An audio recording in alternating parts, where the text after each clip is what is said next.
Welcome, everyone. Thank you for joining us tonight. We have already called this meeting to order, so we're going to be starting off with the Pledge of Allegiance.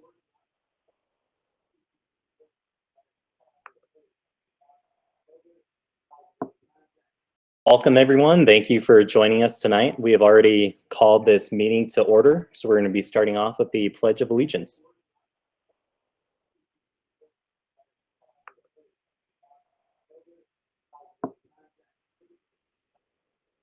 If we can all stand, please.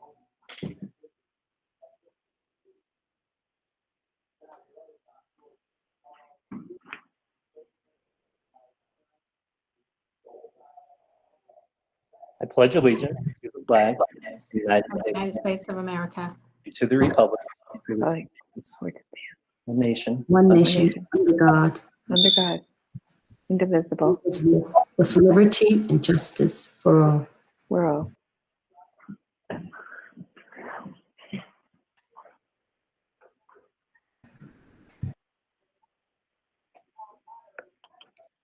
Superintendent Macaluso, do you have any corrections or modifications to the agenda? Thank you, President Voss. At this time, there are no corrections or modifications to the agenda. Could I move that we adopt the agenda as presented? Second. I'll call the vote, please. Ms. Clementi? Aye. Mr. Farrell? Aye. Judge Mays? Aye. Mr. Voss? Aye. Dr. Wright? Aye. Next up, we have public comment. Do we have any public comments, Mr. Strauss? We did receive one public comment. I'll share my screen and share that comment with you now.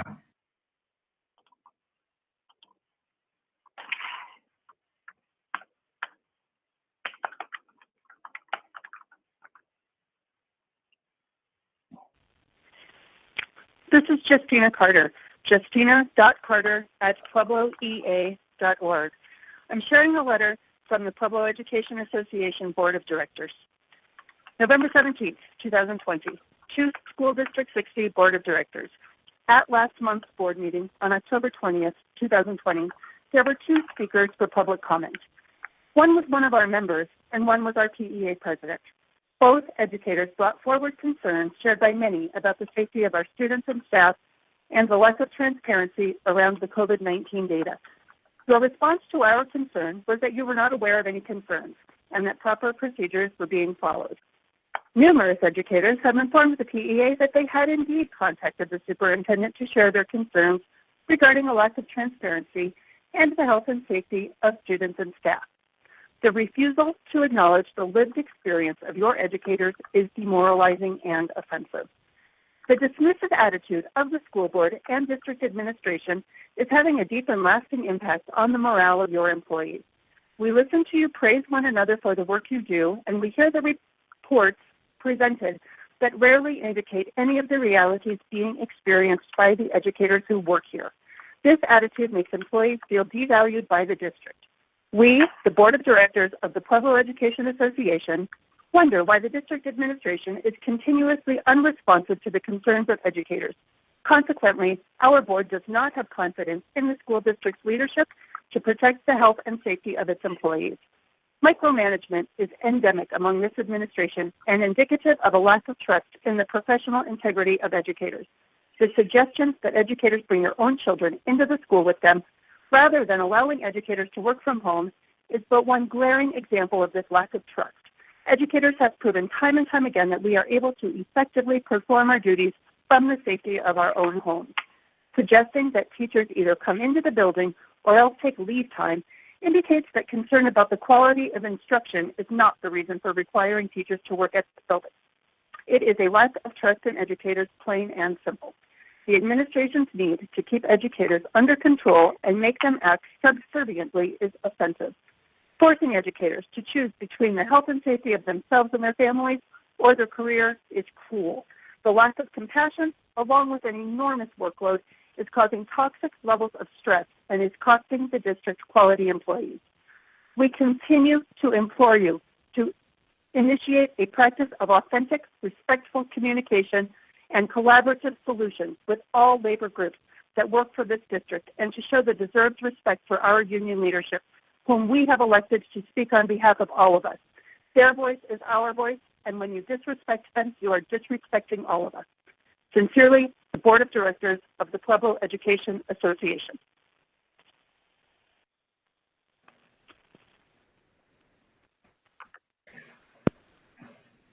Thank you, Justina. Next up, we have 4.0, gifts to schools. Superintendent. President Voss, please. Is there opportunities to make comments or ask questions about what we just heard? If you have a question for the superintendent, yes.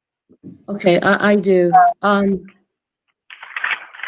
Superintendent, in a PAA response letter, there's a segment that says that number 5, and this, you're saying that D6 employees are eligible for families, the Coronavirus Response Act, for the following reason. Number 5 is caring for a child whose school or place of care is closed for reason related to COVID-19. I guess one question is, I know we had mentioned previously in one of the board meetings that teachers could bring their children to school, but if they're, okay, I guess since we're asking teachers to come in to report, so if they have a child and the school is closed, can they work from home?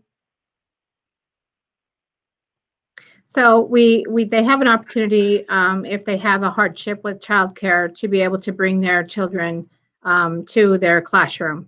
And then we also have what you referred to in terms of the leave. And I can have Mr. DeCicero or Mr. Burns talk about that specifically if you want additional information. I'm not sure of what document you're referring to, but I'm assuming that it is the child care leave that you're asking for additional information. So no, it's a letter. It's a letter actually that you wrote. You responded to PEA, and number 5 says that an employee can stay home with their child if their school is closed according to COVID-19 reasons. So I think it's referring to probably the child care leave, and so I can have Mr. DeCicero or Mr. Burns provide additional information in that regard. Okay, another question I have is, I remember that at one of the previous board meetings, Assistant Superintendent Morey stated that some teachers wanted to work from the classroom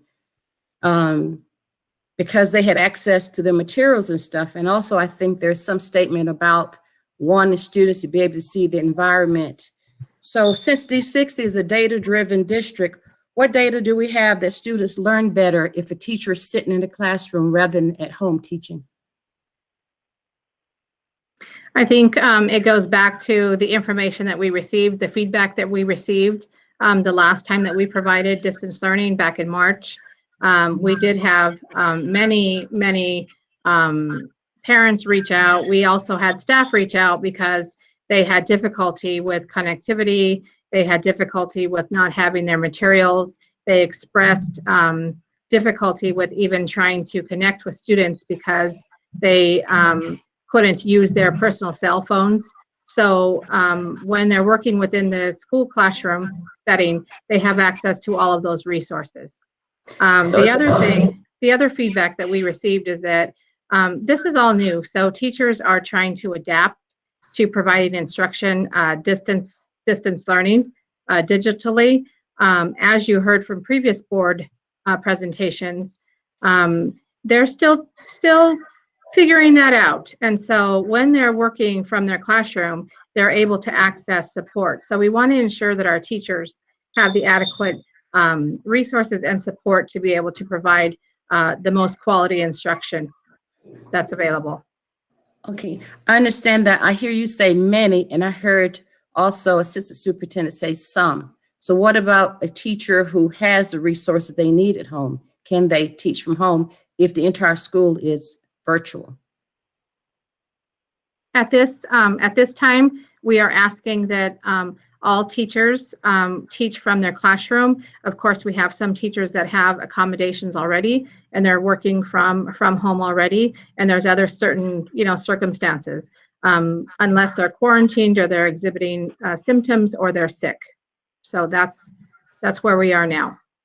Okay, I just have a concern because I know for the school board, we stopped in-person meetings because we were told about, the high risk of us coming together in that room. And I know that there have been other accommodations. I'm just concerned that that same privilege may not be extended to the teachers and paraprofessionals. So the same social distancing parameters that we went forth with at the school that we also asked the board to adhere to is definitely in place at the school. So we did stop any in-person PLCs. We did stop any in-person meetings so that they would do them virtually, because we want to minimize the risk of people coming together and gathering in groups.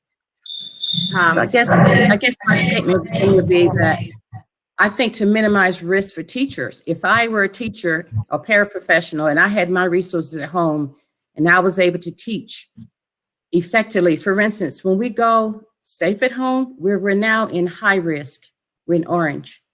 When we go stay at home, will they not be facing the same issue, having to teach without the access to the classroom? So I guess I'm just voicing my concern about being required to come into a building when the whole school is virtual learning and I have the resources that I need from home. I just want to make that a point of concern for me. I'm concerned about the health of the teachers, paraprofessionals being exposed to coming into a building, to sit in a room.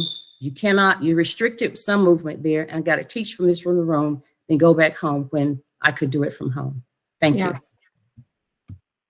Did you want to hear additional information about the leave? No, it wasn't the leave was a question. It was a statement that you made in it. So Okay. You gave the information. It just seemed contradictory a bit to me. So that's why I asked. If I could add, this point number 5 is listed under the possibility and eligibility for the Families First Coronavirus Response Act leave. And that number 5 that Dr. Wright referenced is one of the reasons that makes an employee or eligible for that leave. Thank you, Board Member Clementi. I didn't have that correspondence in front of me, so I'm not sure which one she was referring to. Judge Mays, did you have something as well? Yes, I do. I want to ask a question, and then President Voss, I want to know whether or not you want to hear any responses right now, or do you want to wait until a little bit later for me to make the comments that I have? But my question to you, Superintendent Macaluso, has the union given you a list of the people that claim they have called the administration and have not received an answer? No, I haven't received a list. I have received several correspondence from Mike Mays, who serves as the president of PEA, and I can go through and tell you when he emailed me and when I responded to those concerns or those emails from Mr. Mays. But that's not my specific question. My specific question was that there's an allegation made that there are other people in the school district other than the union leadership that are asking questions and they're not getting any answers from you and or your staff. So my question is, has the union or any of these people that Ms. Carter was talking about written to you, given you their names? Do you even have a clue who the union might be talking about other than the union leadership? No, I don't have a list from the union. Does any of your staff? I don't know. My senior leadership team is on the meeting. I don't know if they have a list. I wouldn't assume that they do. Well, can we ask them if they're on? Sure. if there's anybody that has a list that has been provided. I probably do the most correspondence with the association. I correspond with Mike probably on a daily basis. I've not been provided a list of concerns, and I try to address his concerns as immediate as possible.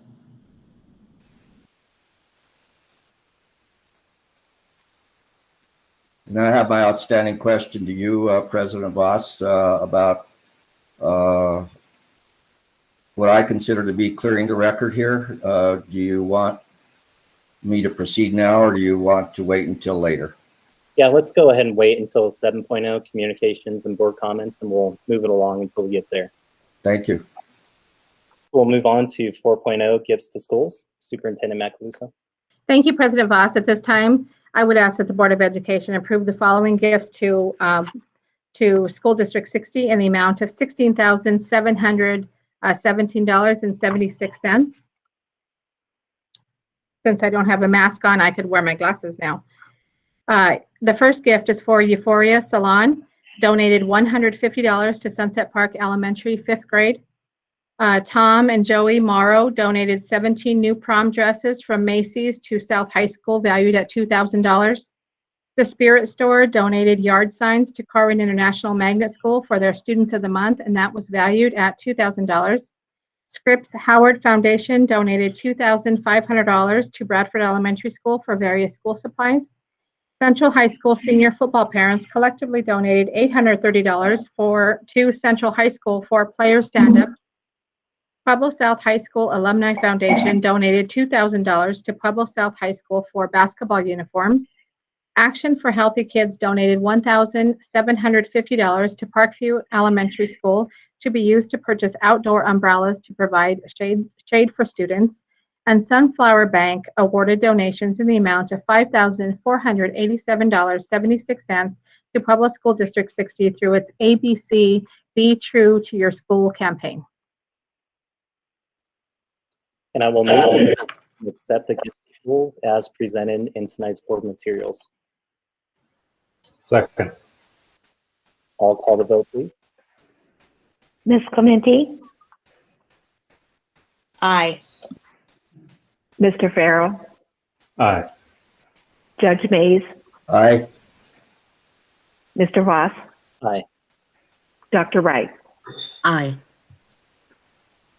Thank you, as always, to all of our donors. Next up, we have 7.0 communications board comments. Judge Mays, you want to get us going? Thank you, President Voss. I'd like to start out by initially mentioning that I believe it was in today's press conference by Governor Polis in updating COVID response that it was his desire that children stay in school and learn in person. And I believe he specifically was talking about elementary school and middle schools. In any event, it was his proposal that, as we know, children do learn better when they are in school.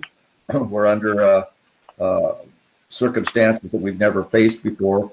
But he also indicated in his press conference that he would was going to do everything possibly could to provide the resources necessary to the schools to provide that kind of instruction.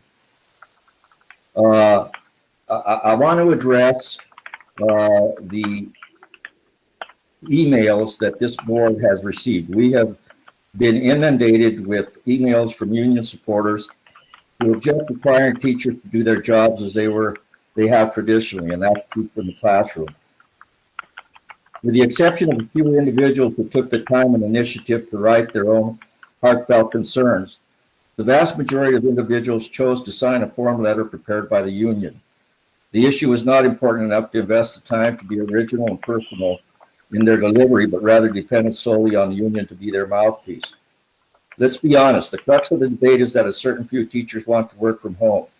This despite the fact that educational institutions are categorized as critical businesses by Public Health Order 20-36 that affect other essential services, including the heroes who work in the hospitals and doctors' offices during the pandemic. First responders are also included. The district policy addresses the individual concerns of employees and provides accommodations when appropriate. As a result of this onslaught from the union and its use of hyperbole and misinformation, it is necessary, in my opinion, from my point of view, to set the record straight. The D60 school board gave Superintendent Macaluso broad authority. It was this board that gave her the authority to shift the instructional program to a fully virtual learning platform or other remote learning option due to health risk. This she has done with the full support of the board. The leadership of the union has isolated the circumstances in one school, Sunset Park, to drive its narrative. It has conveniently and intentionally ignored the remaining 29 schools because it does not fit into its pattern of deception. The union continues its pattern of misinformation despite the communication sent to them by President Taylor Boss advising in detail that all protocols established by the health department were followed concerning Sunset Park and have been confirmed by the health department. The union believes that if it continues to repeat erroneous facts, that somehow it elevates the falsehoods to truth. The truth does not and never will change. The union represents roughly 2/3 of the teachers, and as can be seen, a large number do not belong to the union, nor does the union speak for them, nor does the union speak for the roughly 16,000 students who attend D60 or their parents and or caretakers.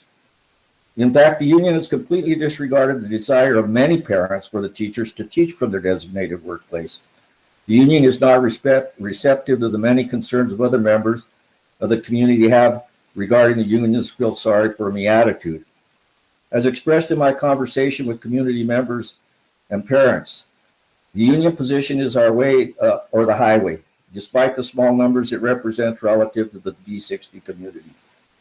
Turning the decision making over to an authoritarian group such as describes union leadership, both present and past, as a clear path to irrelevance. The union tactics are spread misinformation, disrupt and distract, and attempt to interfere with the orderly administration of the district, all to establish its own selfish interests.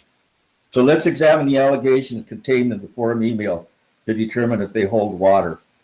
The union claims, quote, Superintendent Macaluso continues to make command decisions with little regard for stopping the spread of COVID-19, end quote. The statement is not only false, but irresponsible. Elect Men Union assertions is totally devoid of any factual data to support its baseless claims. The union makes this statement in direct conflict with the position of the health department, which has been involved in every step of the return to school policy and is a daily partner in the decision-making process as it relates to the safety of the children and the staff. In fact, the union completely ignores the effort that was exerted at Sunset Park. The district has a designated liaison from the health department that concurs with concerning the pandemic, and the district has established a team dedicated to maintaining fidelity as it relates to the virus. Those communications take place on a daily basis, notwithstanding Saturdays and Sundays, when the staff is also taking those calls and working into the evenings and on their own time. The union goes on to allege, quote, the district requires sick employees to jump through hoops in order to access leave to stay home.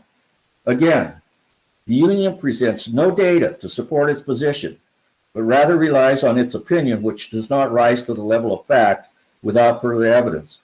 In fact, the district follows a policy that has been adopted in addressing issues specific to the pandemic and the policies that were in existence prior to the pandemic. The union cavalierly dismisses and ignores the vast number of teachers who show up to work each day and want to show up to work each day and ensure the safety of their classrooms. As is their modus operandi, they fail to acknowledge the efforts put forth by parents who religiously take their children to the schools to receive the education because that is their parental choice, that they want to have their children there in person. That decision should be left to the parents, not to me, not to you, not to the union, not to anyone else. The union further alleges that educators are mandated to create lessons and teach their students while sick and on leave. That's inaccurate. The policy that's been following on sick leave has always been the same and remains the same as now.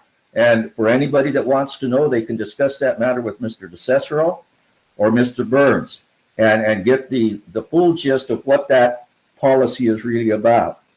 The union further alleges the district is employing punitive practices such as, quote, requiring students who are well to come in and teach, just requiring teachers who are well to come in and teach from their classrooms while their students learn remotely, potentially exposing them for no compelling reason. Well, the compelling reason is that educators, for the most part, have always been required to teach from their classroom, with the exception of online schools, which D60 is not.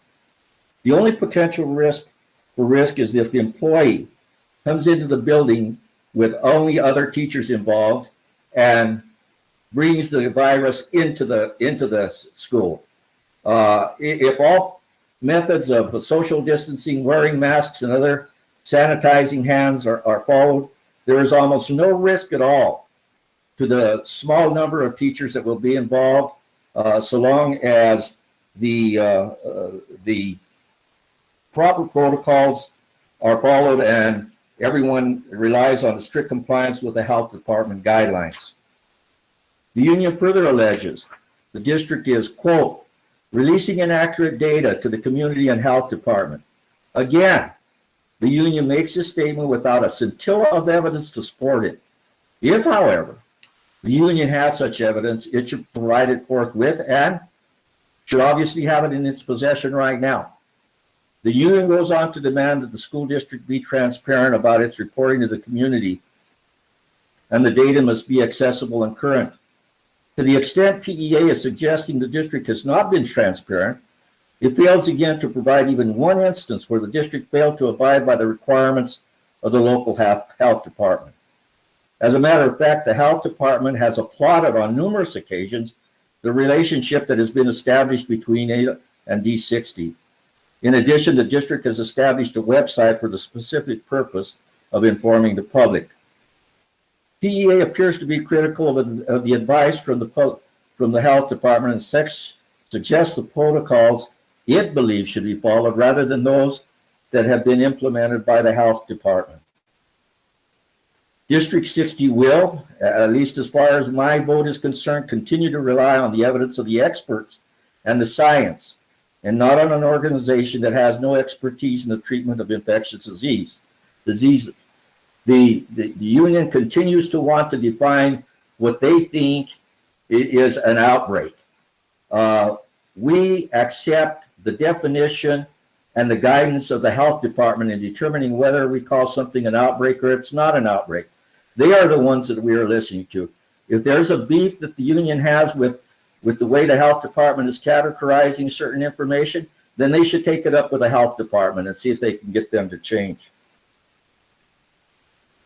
PEA seems to rely on the theory that if they spot misinformation enough, that the misinformation takes on the semblance of truth. But as we know, the truth never changes. I was elected to represent the best interest of children who attend D60 schools, and I have and will continue to do so. I will not be swayed by special interest groups, and I fully support Superintendent Macaluso's handling of the pandemic, which, by the way, she had no lesson plan that was prepared for her in how to handle these matters. I fully expect the union to do whatever it can to achieve its goal of teaching from home, regardless of the relatively diminished risk factors. But I will leave it to the D60 community to determine if the union's tactics are those that meet the standards this community has for the delivery of education to its students. Thank you, President Voss. Are there any other communications anyone would like to share? I do. Barbara, okay, go ahead, Mr. Farrell. A couple things. Let me find them.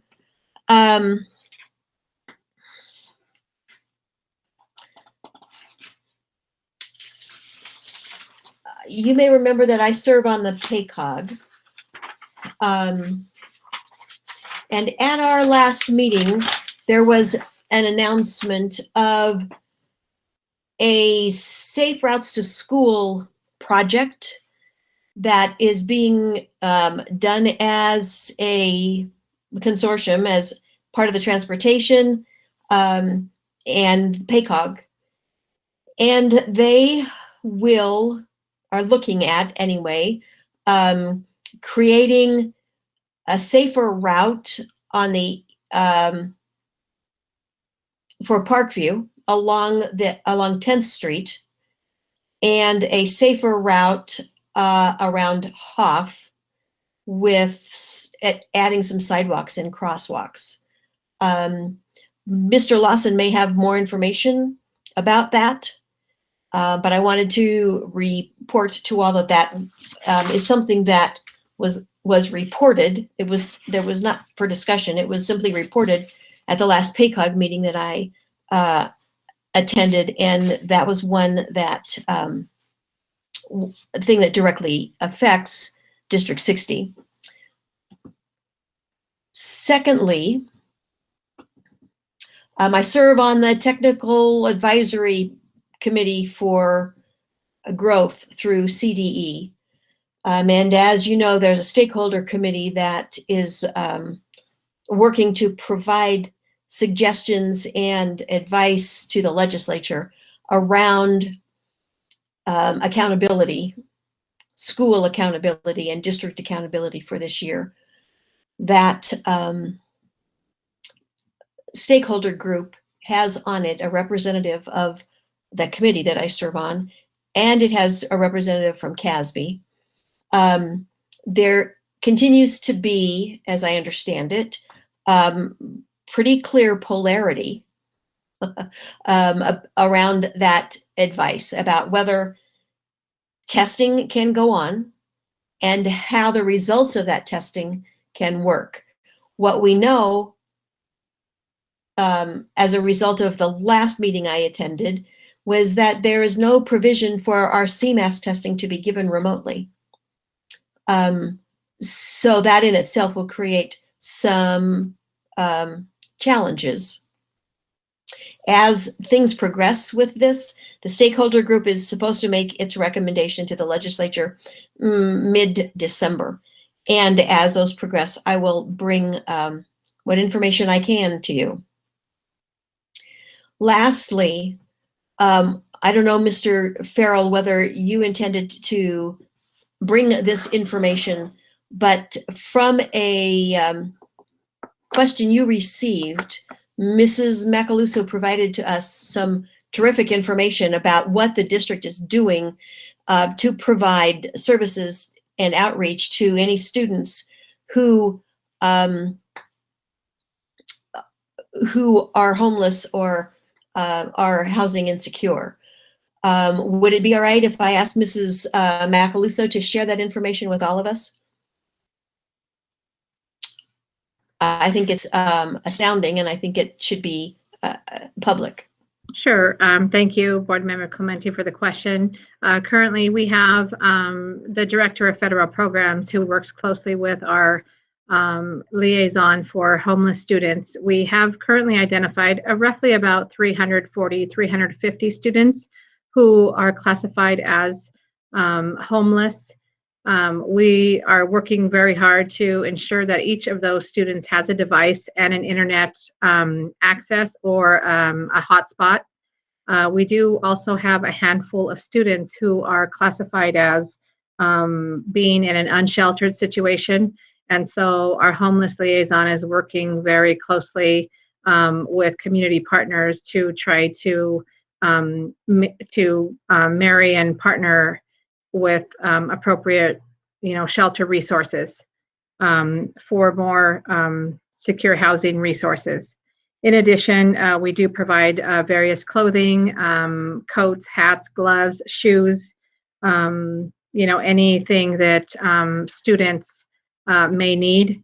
In addition, we also just recently started offering tutoring services for students who may be at risk of failing or who may need additional support, and that is given, teachers provide that at maybe unconventional times, before school, after school, on the weekends, on Fridays, when it's convenient for kids to be able to access that. We do have what we call homeless contacts at every school who are the point people to be able to identify students, and so we are still identifying more students And we, according to Ms. Crawford, we identify maybe 10 to 15 additional students per week that are in that situation. So we're working very hard to continue to provide outreach for those students who may be in need. And the need is getting greater as the pandemic progresses. You know, we're in day 265 maybe of this global pandemic. So the needs continue to grow.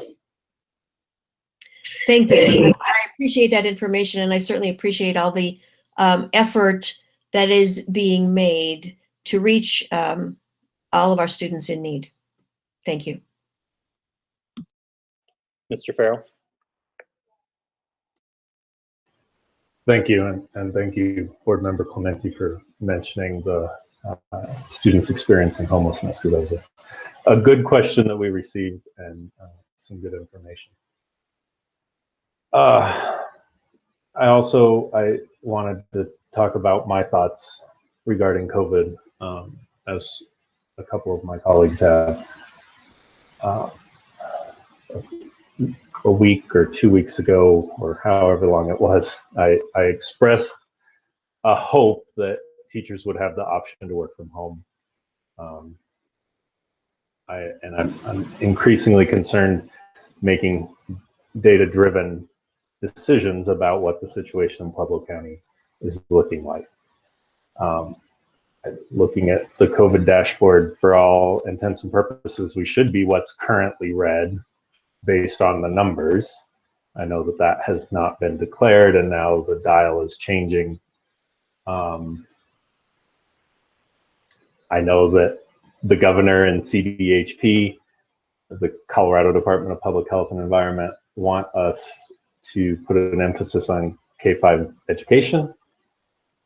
From the beginning, I have said that I put my faith in public health officials, because that is ultimately what I need to do. I am not an expert on infectious disease, and they are. Pueblo, I see from the New York Times, is number 4 in the nation for increasing cases. We've had, a week ago, there were 774 cases. Now there's 1,778 cases. There's now talk of the new dial, us moving to the new red, possibly, which would mean that in a standard business environment, a reduction of a 10% workforce. And I realize that capacity in a school is a lot different than capacity in a business. I recognize that some teachers may not have reliable internet at home or the resources that they need to teach. But I'm really worried about what's happening. And I think a lot of us probably are feeling the virus close in, and it feels a lot more realistic than it did in March. And it seems like less is being taken seriously than it was in March. And I really struggle with it. Most of the cases are being traced back to small gatherings, which could potentially happen in the schools, even if it's just teachers. I know we have guidelines set saying that meetings won't happen, large groups won't happen, teachers shouldn't be eating lunch together, but most of our cases are still traced back to people who are comfortable with each other being around each other. And I personally, if it was completely up to me, which I know that it is not, would like to see there be an option of teachers could come into the building if they needed reliable internet, resources, that kind of thing, or they could teach from home if they feel that that's what's right for them. Just in the same way that we give parents the option of going into the school if they feel that that's best, or remote learning if they feel that's best. With the way things look in Pueblo County right now, I'm very comfortable with remote learning happening, even though there's pressure for K-5 education. We've seen what it takes to staff a building for in-person learning, and the challenges that that presents as cases increase and isolations increase and exposures increase. So I'm looking at data. I'm listening to recommendations from public health officials. Sometimes those don't match in my mind, but that's where I'm at. Thank you for letting me share my thoughts. Superintendent Macaluso, would you mind kind of speaking to those concerns? Because I know we've heard a lot of concerns out in the community, and ultimately you have the authority to make that decision. So Sure. would you? Sure, I'd be happy to. Thank you for the opportunity. I would say we're also looking at the data. I share in the concern with Mr. Farrell in regard to the surge in the viral infection in our community, the virus is very serious. I think our community as a whole has not taken it very seriously, and we're paying the consequences of that now. Most of our infections could be traced back to gathering with friends and get-togethers and parties and so forth. The infection rate usually is not traced back to gathering in schools because we have put the protocols in place to prevent that from happening if people are following the rules. If we are also looking at the data would indicate that coming into a building and staying within the confines of your classroom or your office is of low risk. Yes, our parents do have an option in regard to online or in person and that sort of thing.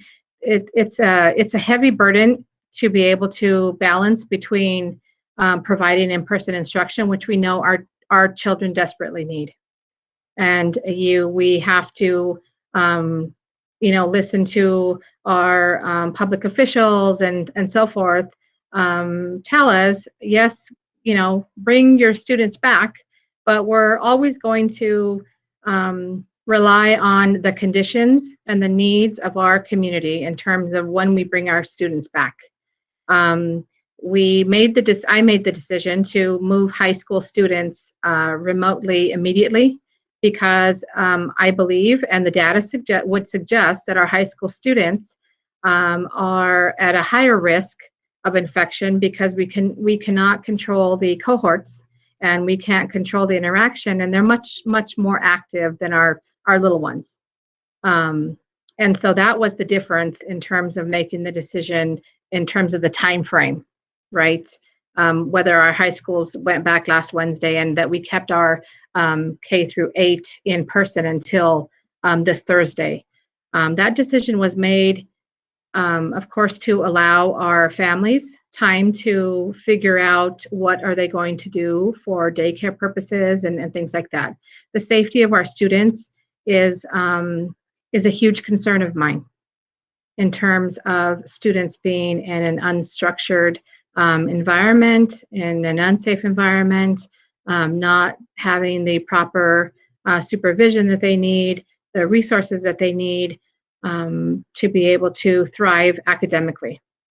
There's a huge concern in terms of the academic loss that our kids are experiencing, and we know that our students that are in the highest poverty populations have the most to lose in terms of that academic loss. So again, it's always about balancing and carefully weighing the risk and the benefits of in-person learning. The primary reason that I elected to ask teachers to come to the classroom to provide instruction is really about the quality of the instruction. So as parents have a choice to receive, before in-person or distance learning, that they don't have a choice in terms of what they're going to be receiving in terms of the quality of instruction. So the way that we can support our teachers with providing a quality education experience is that we can provide the support on site. The other thing is about accessibility. our parents that need to access our staff and our teachers and our schools have a better means of accessing the school when our staff is in the school building. So they're able to call the school. The principal is able to call down to the classroom or, connect them in some way. Whereas if our staff is working from home, it's harder to do that. I am really, really concerned about the connection of our students, about the educational experience that our kids are getting. And so that is a way in which we can try to provide a more quality experience. So taking all of that into consideration, the low risk of asking people to come and teach from the confines of their classroom represented little risk and many, many more benefits for students and families. So I hope that helps to understand my logic and my rationale. I'd be happy to entertain any other questions. Mr. Farrell is also correct that the governor did go forth with a news conference today. We're still learning all of the, the intricacies of what a new dial would look like. And I think it's a way of how do we continue to move forward in a pandemic, right? And keep our schools open to the degree that we can for economic viability reasons, for educational purposes, for needs of kids, needs of our entire community. And so again, it's a balancing act.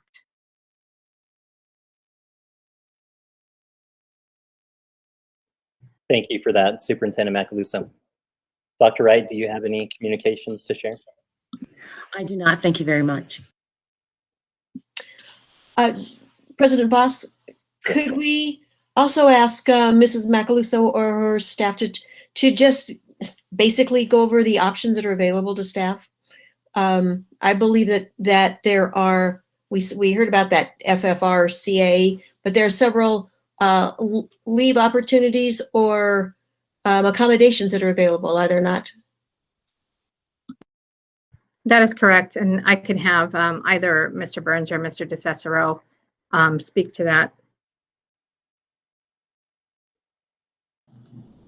Sure.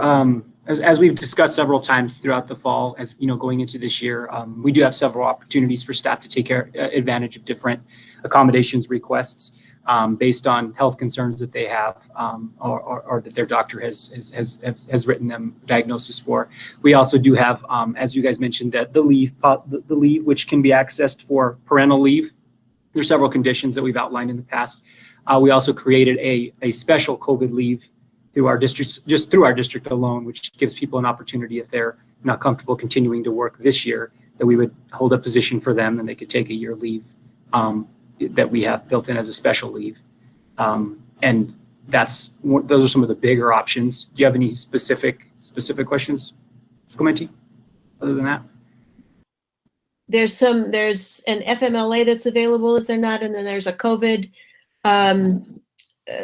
leave that's available through December. Correct. Those are all the leave days that people are normally accessing for testing, for quarantines, for those pieces. That's that FFCRA leave that we were discussing. Those are days that people are all allotted that they can take for those situations where they need to access that leave.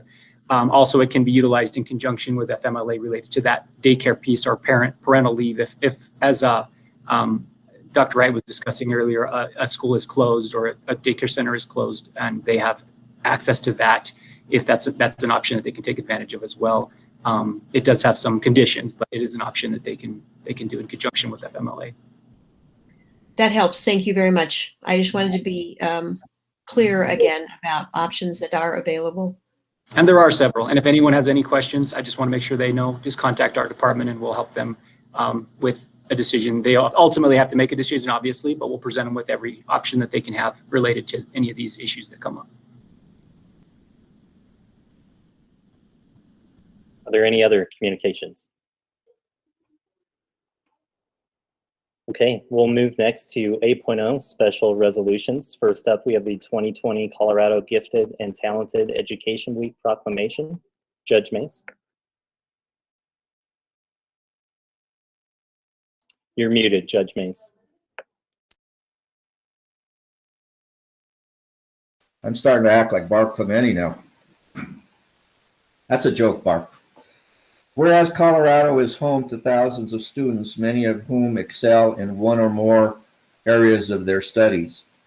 And whereas the state of Colorado encourages and promotes high standards for academic achievement in all students through a school community partnership that continues to improve public education. And whereas providing a challenging experience in the classroom for Colorado's gifted and talented students is vital to ensuring their continued intellectual, social, and academic development. And whereas the Colorado Association for Gifted and Talented is committed to ensuring that teachers, administrators, and parents understand and meet the unique needs of Colorado's best and brightest students, I therefore move that we, the Pueblo School District 60 Board of Education, proclaim October 19 to October 23, 2020 as Gifted and Talented Education Week.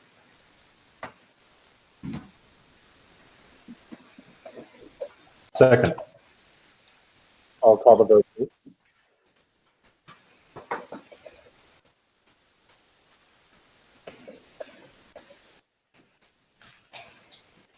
Aye. Ms. Patron, I think you're muted.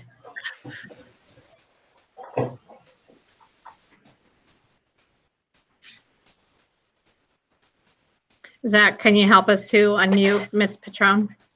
For phone calls, they have to unmute themselves, so it's *6, Ms. Patron. Okay.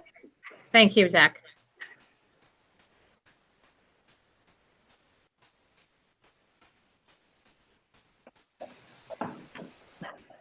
Mr. Farrell, Aye. Judge Mays, Aye. Mr. Voss. Aye. Dr. Wright.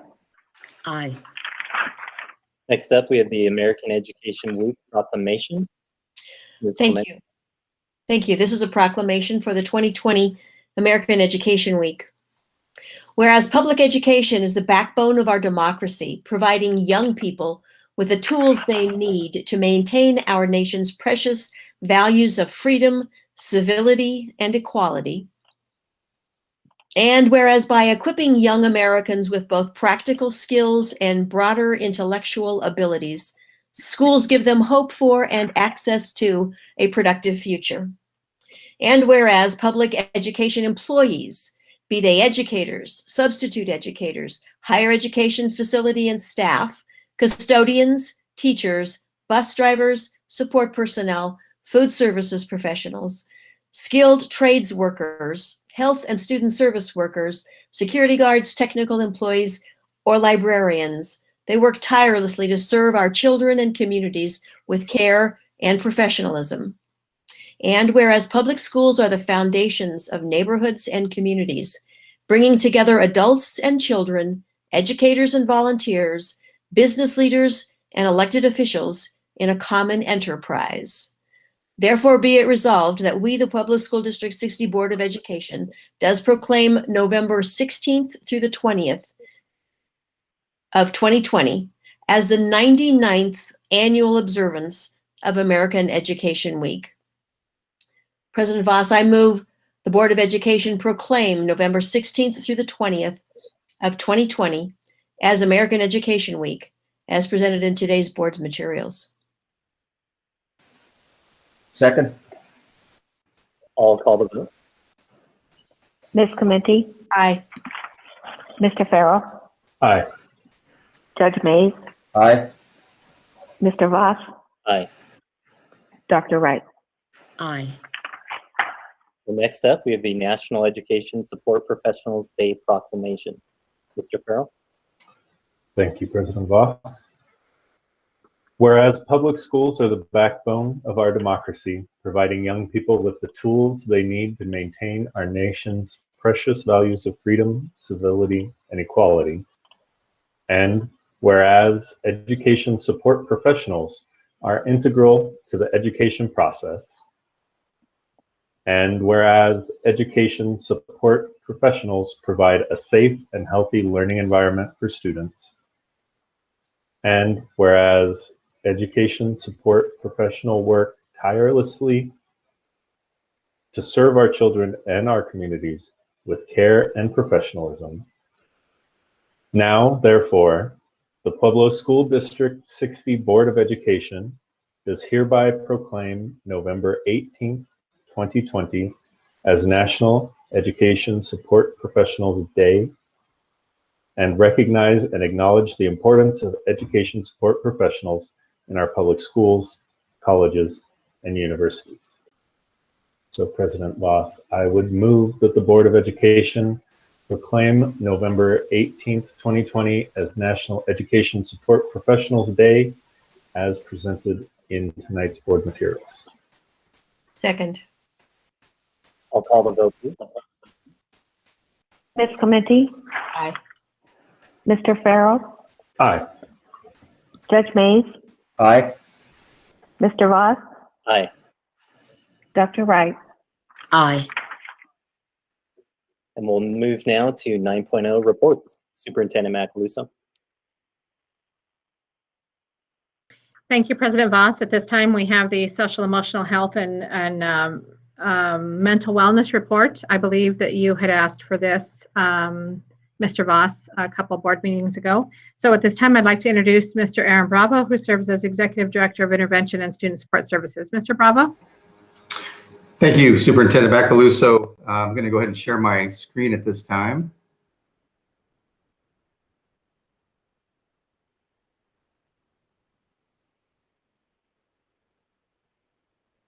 Hopefully you can see that. Yes, we can see it. Very good, thank you. Good evening, President Voss, Superintendent Macaluso, and members of the board.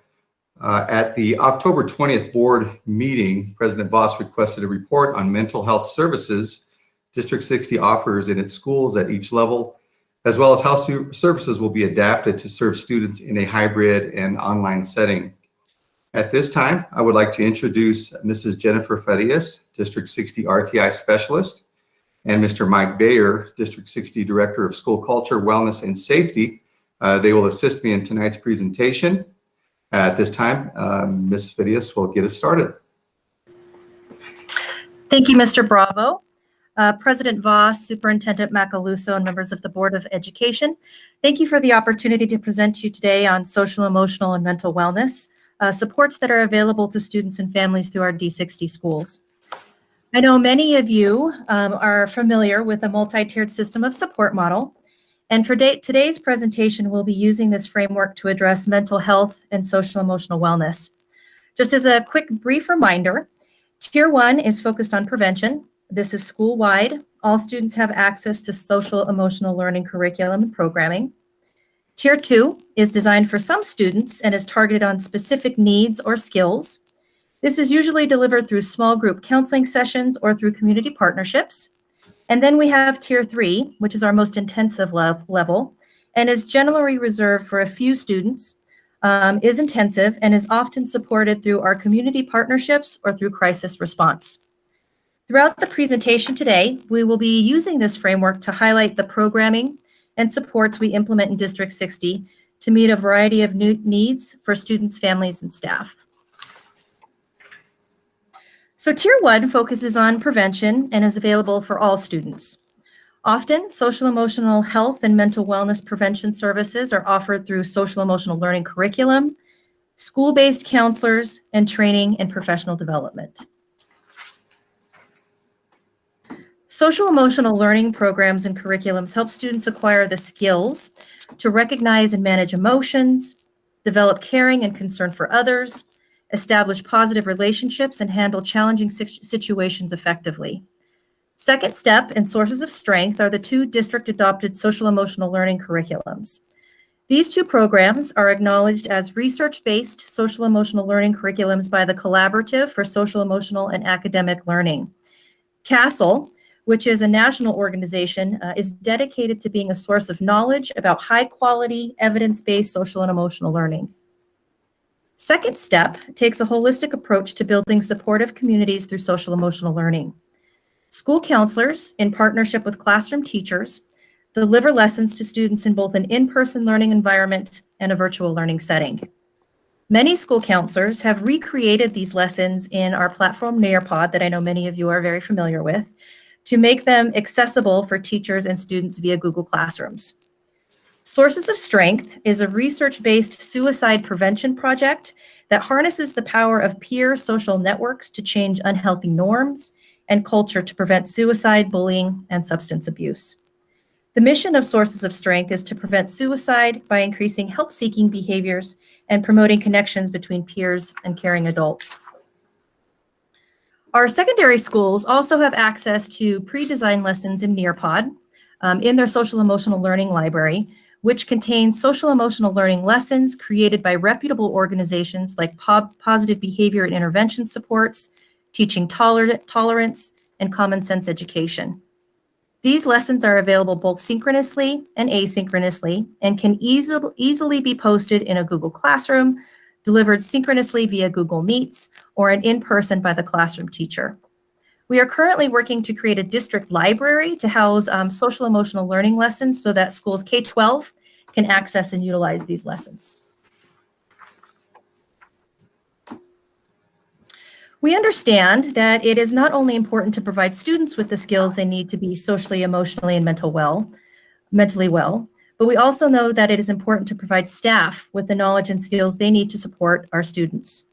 Listed on this slide are learning opportunities offered to staff on supporting social, emotional, and mental wellness. Just to highlight a few that are on the slide in front of you, Catholic Charities provided professional development to our school counselors and behavior advocates on the Adverse Childhood Experiences Study, which is a groundbreaking study highlighting the impact of childhood trauma on development and learning outcomes. During our choice offerings for teachers and educators, we offered a self-care workshop and beginning yoga class. This enabled participants to focus on their own well-being and create their own self-care plan. This course was overwhelmingly popular, and we received very, very positive feedback on this session.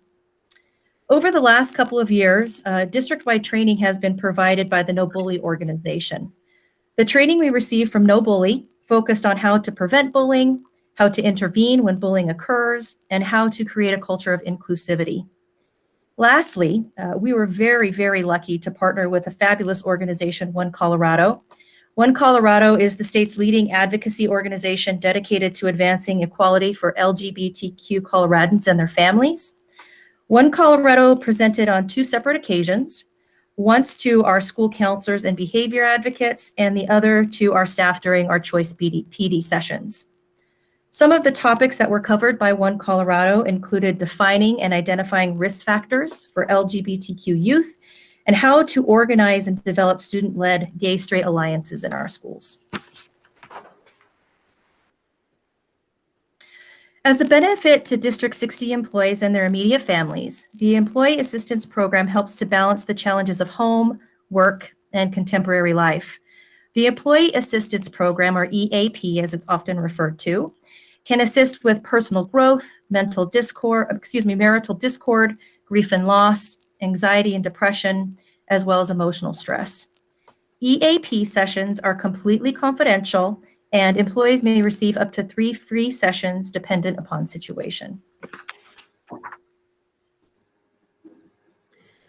School counselors serve an important role in identifying and addressing student social emotional needs within the school setting. School counselors have unique training in helping students with social emotional issues that may become barriers to academic success. Within the context of a school counseling program, school counselors develop school counseling curriculum, deliver small group counseling, and provide appraisal and advisement directed at improving students' social emotional well-being. School counselors provide social, emotional, and mental wellness supports at all 3 levels in the mental health framework. What this means is that they play an integral role in providing lessons and programming for all students based upon the specific identified need of their school and or grade level, as well as providing brief, solution-focused counseling and supporting with crisis response. The American School Counselor Association recommends a 250-to-1 student to school counselor ratio in order for students and families to receive the maximum effectiveness and benefit from school counseling programs. On the right are District 60's current student to school counselor ratios.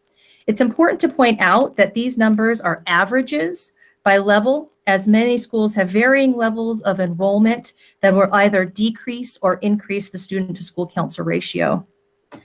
The student to school counselor ratio has improved, especially at the secondary level, partially in part due to the Secondary School Counselor Corps grant we received a few years ago. And many of the school counseling positions funded through the School Counseling Corps grant were sustained by District 60 after the Secondary School Counseling Corps grant sunsetted. School counselors have also attended numerous professional developments and trainings on how to adapt their comprehensive school counseling program to meet the needs of a virtual learning environment. This includes creating and using a Google Classroom to communicate with students and families, the Google Classroom to post social emotional learning lessons, monthly newsletters, community information, as well as other items, including how to create Google Meet links so that they can meet with students individually or within a small group.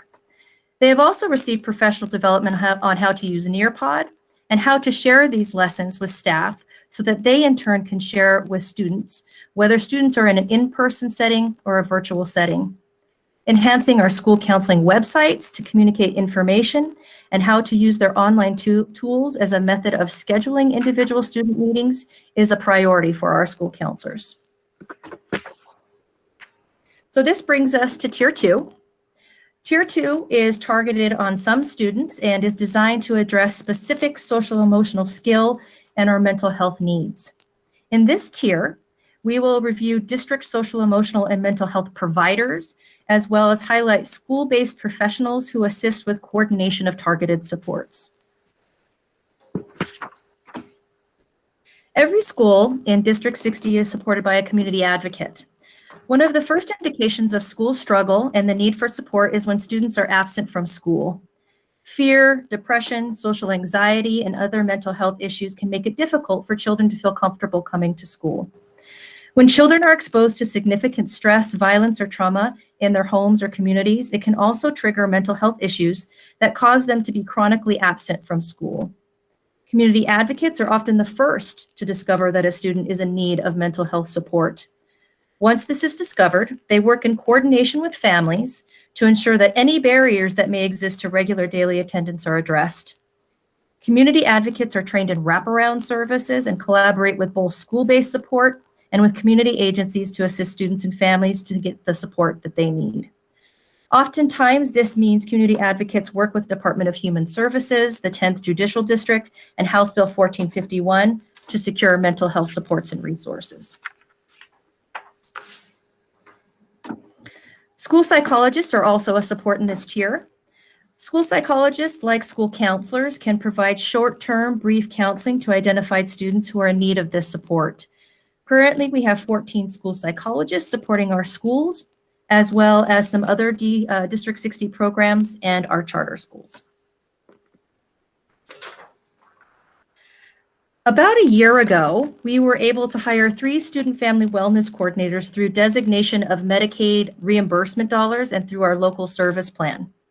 These 3 positions serve all of our elementary schools and assist families in achieving stability, so in turn, they are more able to support their students' needs. Family stability plays an integral role in students' social, emotional, and mental health. The student family wellness coordinators assist by working with the school and other community agencies to secure resources that support students' physical and mental health, which often includes seeking out resources to assist families with medical insurance options. They serve as case managers to these families and students and reach out to them regularly to provide support.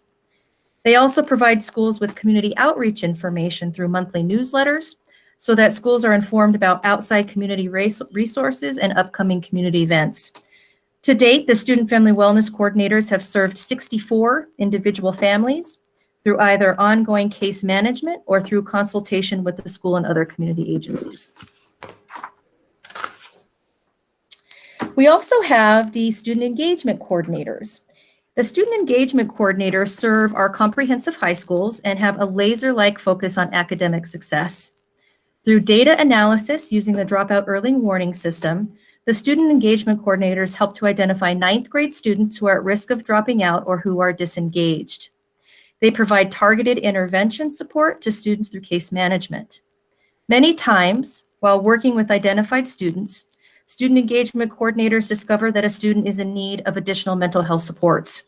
Students' academic success is inextricably linked to their social, emotional, and mental health. So teachers and administration, knowing this, they work collaboratively with school counselors, community advocates, teachers, and administration to create individualized plans that will support their social, emotional, and mental health and the needs of their students. They build strong relationships with students and parents and conduct regular check-ins to monitor student progress. They act as mentors to students and assist students with developing pro-social skills like self-advocacy, goal setting, and resilience. Our mental health partners serve students who are in need of more targeted or intensive supports through either school-based or outpatient services. Our mental health partners support students in both Tier 2 and Tier 3, and you hear them mentioned in both tiers as we progress, including long-term therapy and crisis services. We are very lucky. We have wonderful, long-standing partnerships with our local community mental health agencies. These agencies support students' social, emotional, and mental wellness needs through both targeted and intensive support. Some of the ways in which our partners support student mental health is through individual long-term therapy, small group therapy, preventative services like on mental wellness and social and emotional strategies, including mindfulness and breathing techniques. They also provide referrals to more intensive programming based upon individual needs of students, which could include drug and alcohol treatment, intensive outpatient programs, or crisis services. They also do a wonderful job of mentoring our students.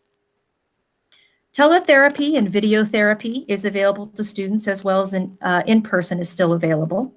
We are also currently partnering with our agencies to work on a method that will make video therapy more accessible to students and families. District 60 also partners with other community agencies to provide wraparound services for students and families, including Catholic Charities, Crossroads Turning Point, and House Bill 1451. These community partners assist our families with parenting resources and classes, mental health support, as well as securing basic necessities that can lead to a more stable and mentally well life. So this is going to bring us to Tier 3. And the resources at this level are the most intense and are generally designed for a few students, or they become available to assist schools and families during crisis. And at this time, I'm going to ask Mike Baer to continue with our Tier 3 and crisis supports. Mr. Baer? Thank you, Jennifer. Good evening, Superintendent Macaluso, President Voss, and members of the board. Every year, identified staff, including counselors, school psychologists, administrators, and other support staff, are trained in D60's threat assessment process for students making suicidal statements or threats towards others. Staff is trained on utilizing the process to identify students who are in need of immediate support and interventions from outside agencies. This process, as well as associated supports, is replicable for students who are receiving their education virtually. In response to the need to ensure that we can evaluate students virtually and to ensure they receive the appropriate interventions, we have developed a process that enables the schools to work directly with their school resource officer and in tandem with Health Solutions crisis members. This team goes to the home to assist the individual in person with the immediate supports he or she needs. This initial information is then brought back to the school and the threat assessment team, where they develop a safety plan with the appropriate interventions. This process allows for an immediate in-person connection with the struggling student and resources that can be used in a timely manner. An essential and probably the most critical component of the threat assessment process is the development and implementation of a safety support plan for the student. This is a collaborative plan that is designed with the student, parents, and staff to identify supports and interventions. Also, trusting adults in their lives are identified, both while in school and away from school, that can assist them when they are in need. Other interventions and supports can be designed at that time, including opportunities to check in with the school counselor, or it may also include referring the student to one of our school-based community partners for ongoing care. Lastly, parents or guardians and students are given contact information to agencies like Colorado Crisis Line and Safe to Tell that they can reach out to if they are in need of help or are experiencing a crisis. One of our many resources for our students is Safe to Tell. Safe to Tell is an anonymous reporting service that is available either on a mobile app, online, or via phone. Safe to Tell is founded in state legislation and is an anonymous, collaborative, multi-agency reporting and communication system made up in part by the Pueblo Police Department, the school district, and school leaders who are immediately notified when a Safe to Tell tip is reported. This enables agencies to partner together to identify how to best mitigate the situation and how to best support the person in need. We have 3 Safe to Tell trainers in the school district that can provide lessons and information to students on Safe to Tell and how to utilize their services. We also push out information to students and staff both online and in person on how to access Safe to Tell, crisis hotlines and services including Health Solutions and Colorado Crisis Services. We also have these resources posted on our district website, and school counselors also publish this information on their website or via their Google Classrooms. E60 also has a crisis team that is deployed to schools in the event that a crisis impacts the school community. The crisis team is made up of staff from the Student Intervention Office, school counselors, and outside agencies that offer mental health support. When this team responds to a crisis, we are there to support the students and the staff. We have a protocol that we follow where we log all students who seek out support. This protocol includes contacting the parents or guardians of each student to ensure they are aware that their student was needing additional services. We also provide both students and families information on how to seek out additional supports from outside agencies, including our mental health partners. When our services are no longer needed at the school, copies of the student contact log as well as resolution notes are provided to the school so they can continue to check in with the students as needed. All of these intensive services are in place to make sure we can respond to the needs of the students and staff. At this time, I'd like to turn it over to Mr. Aaron Bravo. Thank you, Mr. Baer. In the spirit of advancing the ideals and values contained within our strategic plan, we are continually seeking out opportunities to enhance and expand our social, emotional, and mental wellness programs for both students and staff. In alignment with our school district strategic plan, mission, and core values, we're working to adapt how we serve students to meet their needs in a virtual learning environment. Throughout our presentation, we have alluded to how we have adapted to meet student and staff social, emotional wellness and mental health needs. However, more specifically, schools and school counselors are learning how to utilize resources and tools to make social and emotional learning lessons available in synchronous and asynchronous learning environments. Social emotional learning lessons can be made available through videos, Nearpod lessons, interactive sessions, and can be delivered via teacher or school counselor Google Classrooms or through direct instruction by using Google Meets. Our district technology department has developed a safe and secure way for our school counselors and other support providers to meet individually with students and in small groups via Google Meets. Many of our students are still able to access community-based mental health services through video therapy or teletherapy. In addition, we are currently working with our community partners and our district technology department to ensure easier access to these services for students and families. Crisis service information is posted on our district website and is available on school counselor Google Classrooms. As Mr. Baer detailed earlier, we have adapted our threat assessment process, intervention, and follow-up supports to ensure that, regardless of learning environment, students can receive crisis support. on the horizon.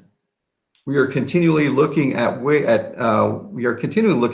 to improve, enhance, and expand how we support student and staff social emotional health and mental wellness. An area of critical importance is enhancing how we serve K-12 students in a virtual environment by intentionally reaching out to students and families to conduct needs assessments so that we can identify what resources students and families require, including access to food, internet, or mental health supports, so that we, in turn, can identify resources to support them. It is important that we use the incredible tools we have available to their fullest capacity to ensure every school has a plan to meet student, family, and staff needs in a virtual environment. Recently, we learned through an ESS partnership with Keystone Achievement that mental health and behavior support offered through their services will continue for identified students and their families as we transition to a distance learning environment.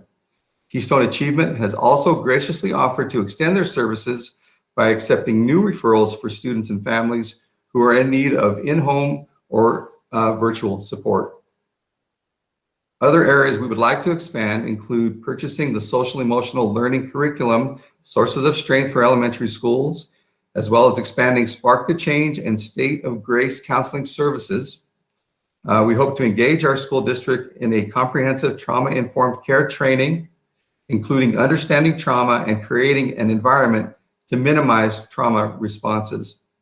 Finally, we would like to create more opportunities for staff to focus on self-care and overall wellness at both the school and district level. At this time, we will answer any questions that you may have. Well, thank you for all that great information. Dr. Wright, do you have any questions? Yes, I just have one. And Mr. Bravo and your team, I thank you so much. I'm just very grateful to see the comprehensive approach that we're using. I have my hands in a lot of things in my life, and addiction counseling and care is part of it. So I'm glad to see those avenues. And I think you may have answered it. I think for tier level 2 and tier level 3, you may have answered it. I think I heard parts of it. But I just want to know how the online learning has impacted your referrals for tier 2 specifically. I know it's very easy in a sense to identify a child right in front of you, but I know we've been challenged by being online at times. So tell me a little bit about that referral process and how has the numbers been impacted in terms of the students that we're able to reach? Mrs. Fidias, did you want to answer that, or do you want me to go ahead and I'll have you go ahead and jump on that. Thank you. Sure. No, I'm more than happy to respond to that question. Thank you for that question, Dr. Wright. It has impacted the referrals a little bit.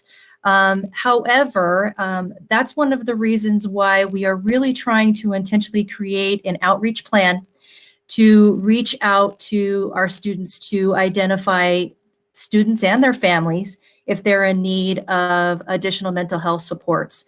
That has been primarily impacted for our students who have been primarily in a virtual setting. But as I mentioned, we're really looking at creating an intentional outreach plan to be able to identify those students that are in need of additional supports. Not to mention that we are, as Mr. Bravo mentioned in his part of the presentation, really trying to limit barriers that might impact students' access to video therapy in particular. Students have access to our district laptops and our district emails, and we're looking at how to harness that safely with our community partners so they can access the resources they have in front of them and easily access video therapy. I hope that answered your question. One thing that I would say, just to piggyback on that, is that the information that we're getting, the tips that we're getting from Safe to Tell have greatly diminished during the pandemic. But I also have noticed that the other thing that has increased are parents reaching out to the school, parents reaching out to the ad building. They might not know about Safe to Tell or how to do that. You know, kids report other kids because they're concerned about their friends and that sort of thing. What we've seen is that that's diminished because kids aren't together in a school setting. but parents are reaching out to schools to say, I'm worried.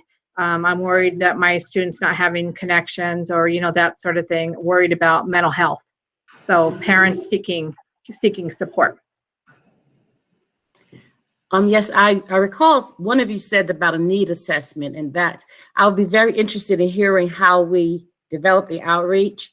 And with a need assessment, I'm assuming that's possibly maybe a one-time thing. But I definitely want to hear more about how we're able to expand our outreach. But I'm grateful for what we're doing and how we're addressing many issues that are great need in our community. So thank you. Judge Mays, do you have any questions? I don't. Thank you to the staff for that report. It's very helpful. Mr. Farrell? No questions. A couple of quick comments, though. First of all, thank you, President Voss, for requesting this presentation. It was very helpful to me to know. I hear the terms community advocate and some of these other roles that I didn't fully understand what they were doing on a day-to-day basis. So I really appreciate the whole report, but especially understanding those roles a little more. This is an issue that's really important to me, probably even more so in our current circumstance than normal, even though it's always really important to me. So I'm thankful to know that consideration is going into how to still serve our students in our community as we transition to remote learning, or as our environment's changing. You know, if funding wasn't an issue for public education, there's a whole list all of us would have of things that we'd love to see, but that counselor ratio is definitely high on my list because of how important this is. And I appreciate knowing that that's on your radar and something that's constantly being worked on. I also appreciated the updates about some of the work that you're doing with teachers, engaging local yoga instructors to help with that. And also specifically One Colorado, who years ago asked me about wanting to be able to do this. So I'm thrilled to know that they are involved, and I hope that they continue to be to help our staff and faculty know how to serve some of the more underserved students in mental health. So thank you, all three of you, for your report. I appreciate it. Ms. Clementi? Other than thanking my colleagues for their comments, I won't reiterate what they've said, but I will second it all, and thank Superintendent Macaluso and all of her team for so much for the report, as for the work that they're doing all the time for our kids in our communities. Thank you. Well, I have a few questions. You mentioned the organizations that we partner with in the community: Health Solutions, State of Grace, Pueblo Pro Bono. Can you tell me more about what levels those organizations are in and how much time they spend in the buildings? Are they there working full-time? Are they part-time? What does that model look like? So Jen, kind of help me out if I misspeak here, but we have Health Solutions that are deployed in our high schools and some middle schools. State of Grace is currently in our middle schools, and we are pushing them down into the elementary schools. They do have a presence as well in our high schools. And Pro Bono, I believe, is middle school exclusively. As far as meeting, I'm sorry, President Voss, the rest of your question was how much time are they spending, or time are they spending in the buildings? Are they there full-time, part-time? What does that look like? They're there, depending on the level, not full-time. They have assigned times that they spend in each school, depending on the level. Also depending on if we have needs within the building where we need their support. Obviously, they make arrangements to come and help us as needed. So we've been very lucky to have such a collection of community partners. We've called upon them several times this year for a variety of things that we've dealt with as a district. And again, we're looking at continuing those partnerships and actually strengthening them as well. And can you tell me how many full-time mental health counselors we have in our buildings? Full-time mental health counselors within the buildings. Each building does have, at the high school level, I believe 3 high school counselors. They're not necessarily mental health counselors, but within the buildings, I don't believe we have like full-time mental health counselors in any building, but we have availability. We have access to them as needed. Got it. And as far as the CARES Act funding goes, were we able to use any of that money for mental health services? Or, I mean, was that something that we were able to do? Did we do that? Again, I'm going to have to do some research on that unless Jen Farias can help me answer that question. I don't have that information right in front of me.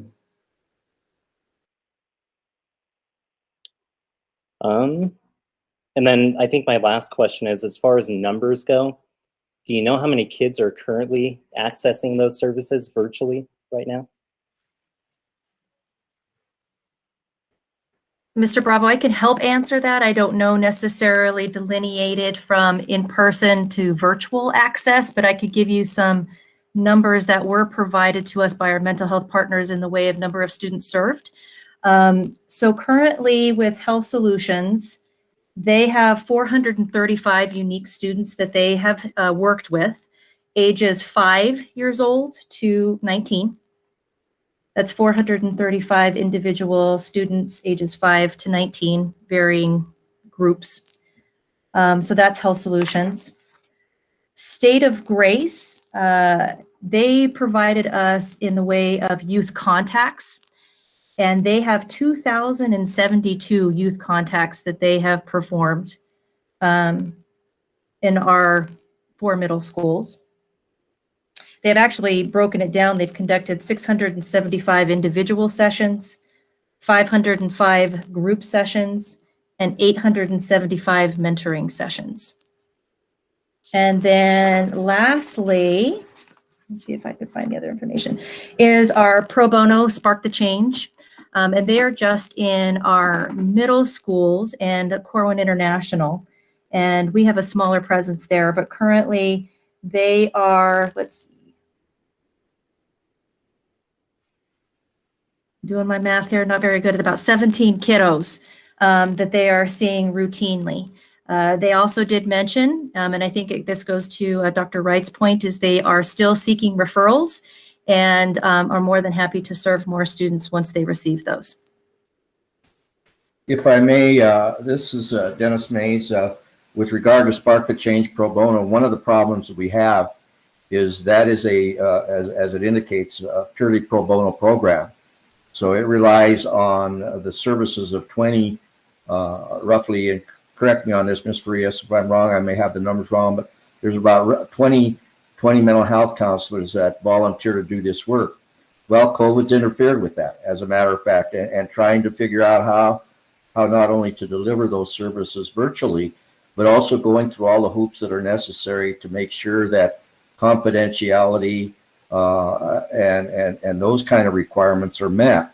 You know, it's also hurt in the area where mental health pro bono was doing the Daisy Club, which was specifically working with girls that were sexually abused, and obviously it's put a stop on that as well. They've also have the Motivate program, which is a group that works with boys that are abused and having some issues. And again, COVID's pretty much put a halt to that. I think at the last meeting, I suggested, and I don't have the answer to this, I really do want to do some more research on it, but I'm really hoping that at some point in time, if we're going to be doing the vast majority of this counseling virtually, that we find out a way where we can engage a group of students. I think somebody mentioned the last time around is perhaps the chess club or the drama club or something like that, where a group of students can sit around and interact and engage with each other and be able to see each other and talk to each other and have a conversation like they would if they were sitting around the commons area and doing these things. So those are real challenges, I think, but I don't think they're insurmountable. I think that they can be done. It's just going to take a lot to try to figure it out. And I don't know where we're going to go with this, but one of my thoughts is to see whether or not there might be a foundation out there that would be willing to do some sort of a pilot project in terms of seeing how this could be set up. So while there are a lot of challenges, there's no one stopped thinking about it and how we have to do these things and how we have to engage our students. COVID didn't say that we're going to give a holiday to children that are suffering from mental health and social and emotional concerns. So it has to be front and center with us at all times. As we know, it's those students are very vulnerable even when they're in person in school. And now the challenge is even magnified by COVID. So I really appreciate what's being done, and I know we're going to continue to explore other avenues and making sure that our children are receiving the services that they need. So once again, thank you very much for all of you folks that are working on this very important aspect of the educational process. And just so you know, we are working through the details that will allow Spark the Change and State of Grace to still access our students virtually. We're working through those details as recent as today. So we'll give more information on that as we get that all situated. And I just want to say thank you again for all the great information and all the work that you're all doing. One of my favorite parts of being in this position before COVID was visiting schools and going in there and listening and talking to teachers and students about what's actually going on the ground level. And the challenges they talked about in every single school, their top challenge was mental health and the fact that kids were coming in more and more to schools with more and more challenges. And they felt like they needed more support. And I really do appreciate the work that's going on here. And I look forward to looking for opportunities and ways that we can improve and better serve our students. So thank you. Next up, we have the Gifted and Talented Program Report. Thank you, President Voss. At this time, I'd like to introduce you to Miss Cindy Smith, who serves as a specialist for fine arts and also gifted and talented. Miss Smith? Thank you. I'm going to share my screen.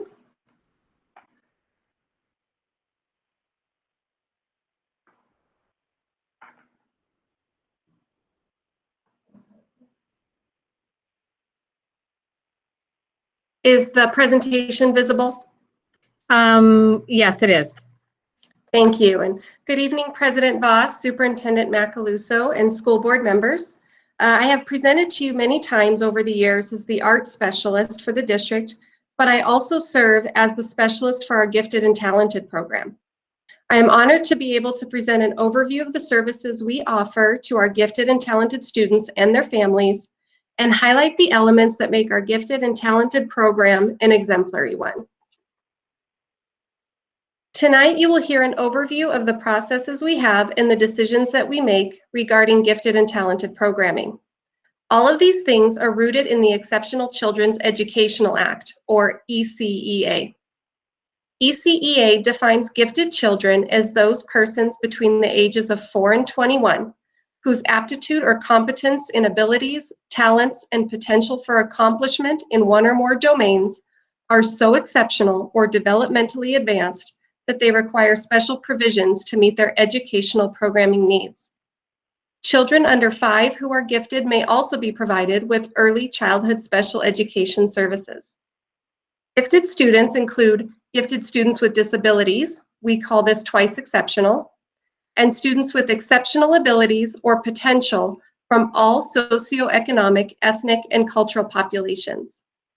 Gifted students are capable of high performance, exceptional production, or exceptional learning behavior by virtue of any or a combination of these areas of giftedness: general intellectual ability, specific academic aptitude such as reading, writing, math, social studies, science, and world language, creative or productive thinking, leadership abilities, visual arts, performing arts, music, or psychomotor abilities such as dance or athletic abilities. And what I love about this definition is it recognizes areas of giftedness outside of what would be considered a traditional academic area and allows us to provide programming to grow any type of giftedness throughout their pre-K through 12 education. Currently, we have 580 students in District 60 that are identified as gifted in one or more areas defined by ECEA rule. In order to be identified as gifted, a referral is first made for a student. This can be done by a teacher, a parent, a community member, a peer, or a self-referral. From there, we must collect a body of evidence that includes assessments, observations, and performance data in order to make a determination. Beginning with a law change in 2014, in all of the areas of giftedness except for general intellectual ability, there must be 3 pieces of data at or above the 95th percentile on nationally normed measures to identify a student as gifted. For general intellectual ability, 1 cognitive measure at the 95th percentile or higher, like a cognitive abilities test or an IQ test, can be enough to identify a student gifted in that area. In addition to our 580 gifted students, we also have 486 students that are in our talent pool.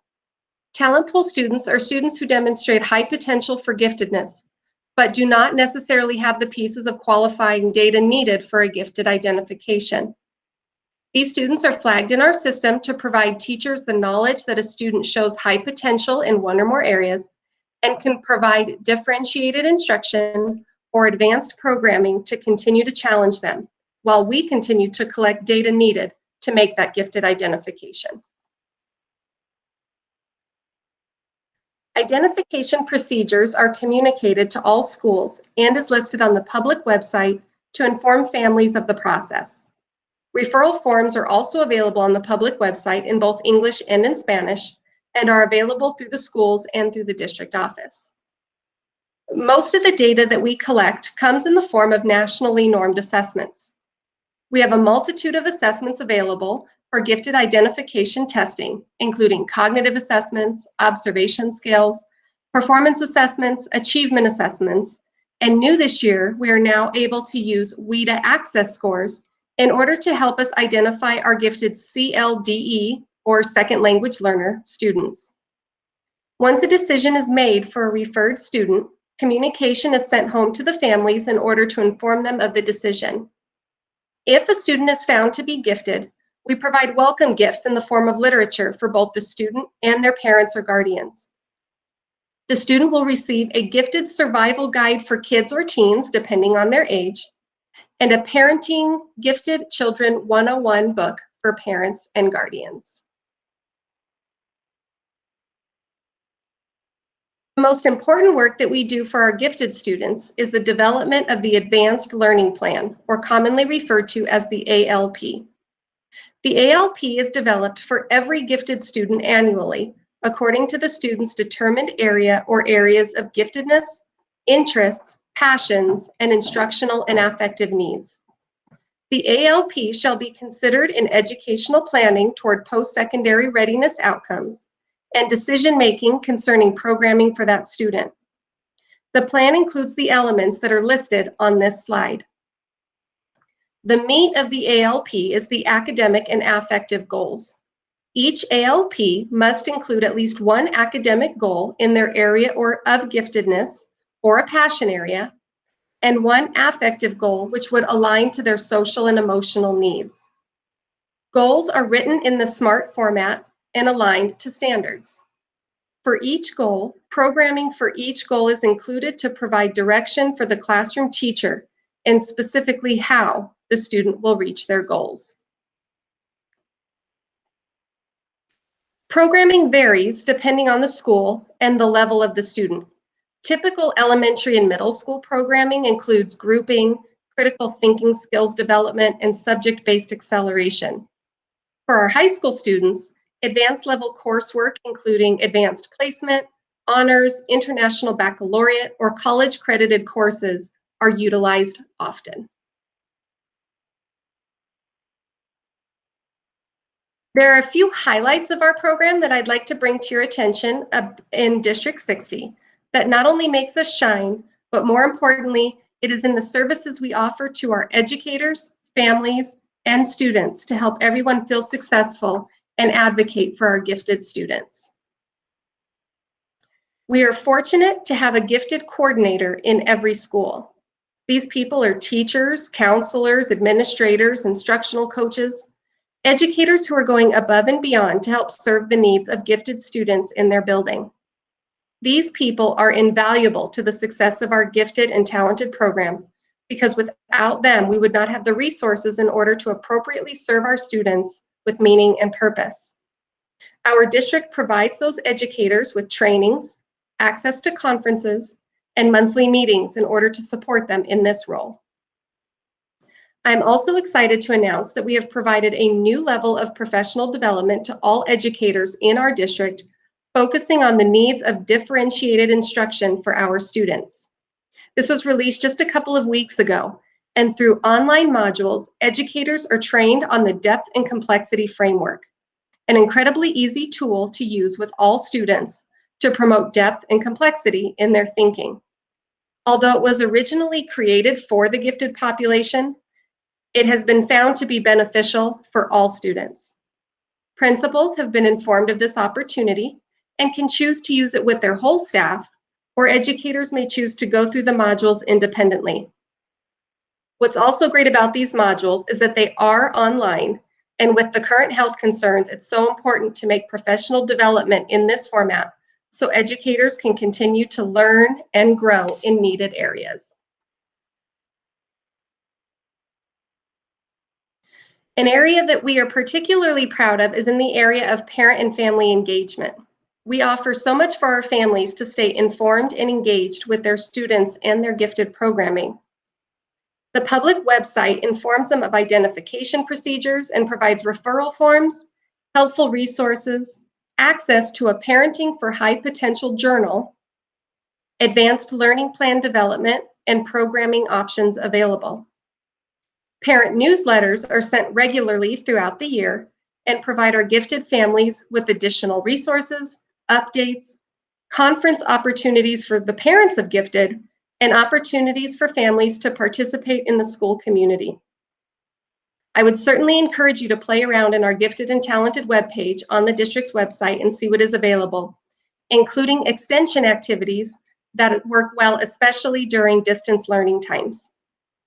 This particular picture you see on the slide was a district gifted family night held 2 years ago where families could come and listen to speakers around a variety of gifted topics. I would also like to share some of the additional services we offer our students.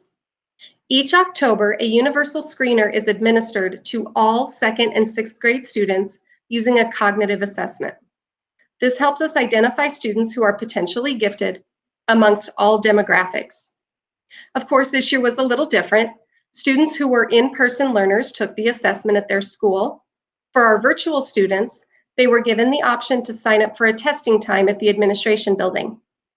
In an average year, we typically find approximately 200 students across the district each year that show a high potential for giftedness. Another highlight is our Early Access program. Early Access is a program that allows us to accelerate highly advanced gifted children under age 4 for kindergarten entry and under age 5 for 1st grade entry and receive full per pupil funding for those students. Early Access is not offered in every Colorado school district. For families interested in the Early Access program, there is a procedure that must be followed, and the referral window begins in February of the year preceding entrance request. It includes submission of a portfolio and assessments in cognitive ability, reading, writing, math, and social readiness. One of our biggest accomplishments over the last few years has been in the area of identification in our talent areas. The South Central and Pikes Peak regions and district gifted directors and coordinators from those regions partnered together to offer an assessment day named Talent Identification for Pikes Peak, otherwise known as TIP. This event is one of the first of its kind in the country and even received the National Professional Development Award at last year's National Gifted Conference. Students who are eligible perform in front of judges who are experts in their talent fields to showcase and communicate their talent, passion, and story. A student is eligible to participate in TIP if they already have 2 pieces of qualifying data. And we have had several students from District 60 participate, especially in the visual arts section of the event, including a former District 60 student whose art is hanging in our boardroom.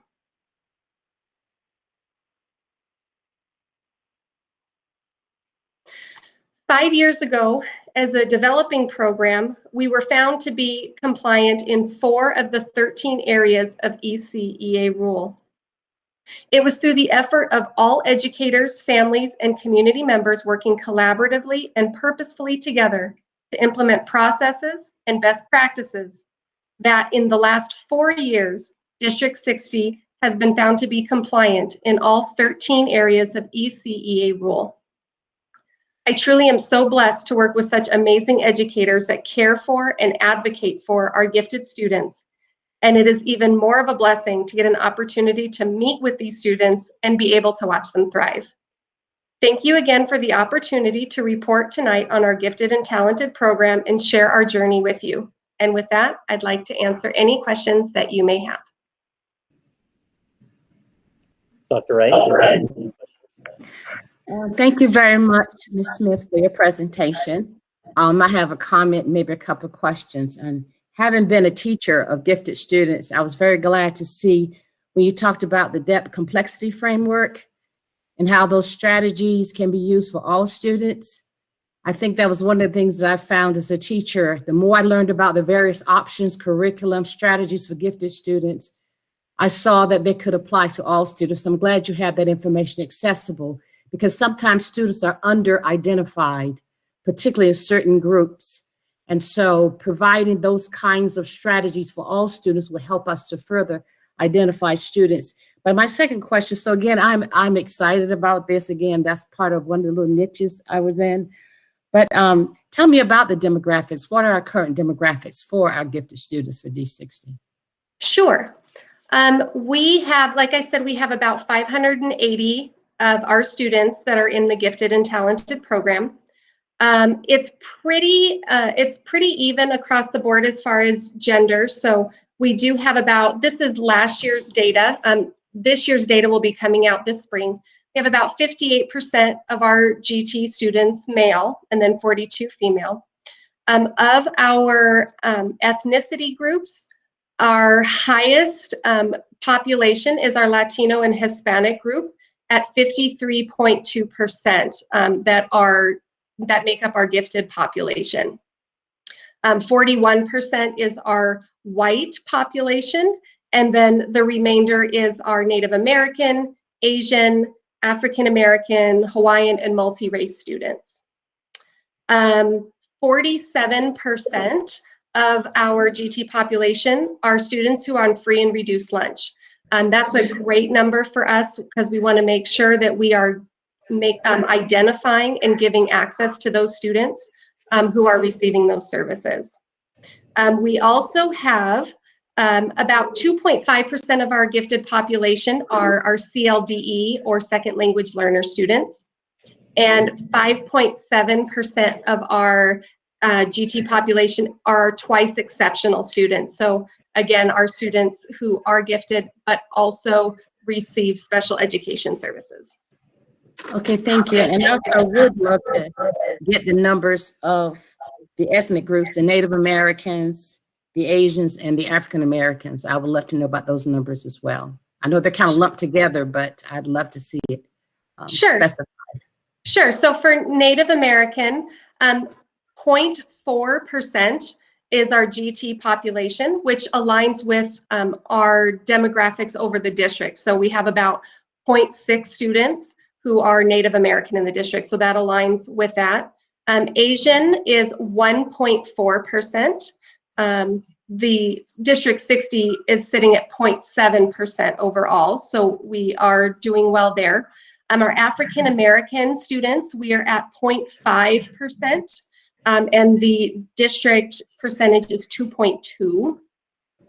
And then Hawaiian is 0.2, and District 60 is 0.1. So that's right in line. And then our multi-race, GT is at 2.9%, and District 60 overall is marked 2.0. Thank you very much. Appreciate your presentation. Thank you. Judge Mays. Yes, thank you very much for that presentation. And just a question, and help me with this again. We had, I think the numbers were, we had 5 out of 13 competencies that we started with some 4 or 5 years ago, and today we have completed all 13 competencies. And I don't know if I'm using the right language, but is that accurate, what I've just said? And maybe you can more specifically define what that topic was about. Sure. So 5 years ago, we were put under an audit from the Colorado Department of Education. Every school district goes through these audits every 5 years. And we were found to be compliant with the ECEA rule or law 5 years ago. So we put together some processes, procedures. We started giving more professional development and training for our educators. And so 1 year after that, so for the last 4 years, we were found to be compliant in all 13 areas of ECEA rule. Does that answer your question? Yes, it does. And more specifically, was that intended by the administration and by School District 60 to satisfy those requirements? So, Judge, I'll just chime in here because Cindy's very humble. I remember very specifically when the district had received that audit, and frankly, we were non-compliant in many areas. And then I asked Cindy for her leadership in terms of taking on that role, and she has played a key and significant role in developing and working with CDE support staff and developing an action plan and bringing our district in full compliance. So I know Cindy's not going to sit there and tell you that, but I will, because that's the truth, and she's to be commended for her leadership in that role. Thank you, Mrs. Mack. Thank you. Mr. Farrell?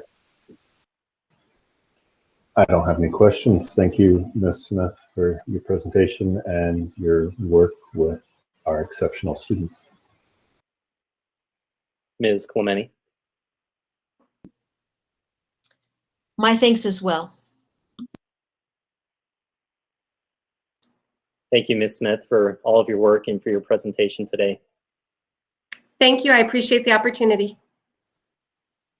We'll move now to the 2020-2021 first quarter financial report. Thank you, President Voss. At this time, I'll introduce you to Mr. Dave Horner, who will present the report. I think, would you have something to share your screen, Mr. Horner, or are you just going to talk with us? I am working on sharing it right at the moment. Okay, perfect.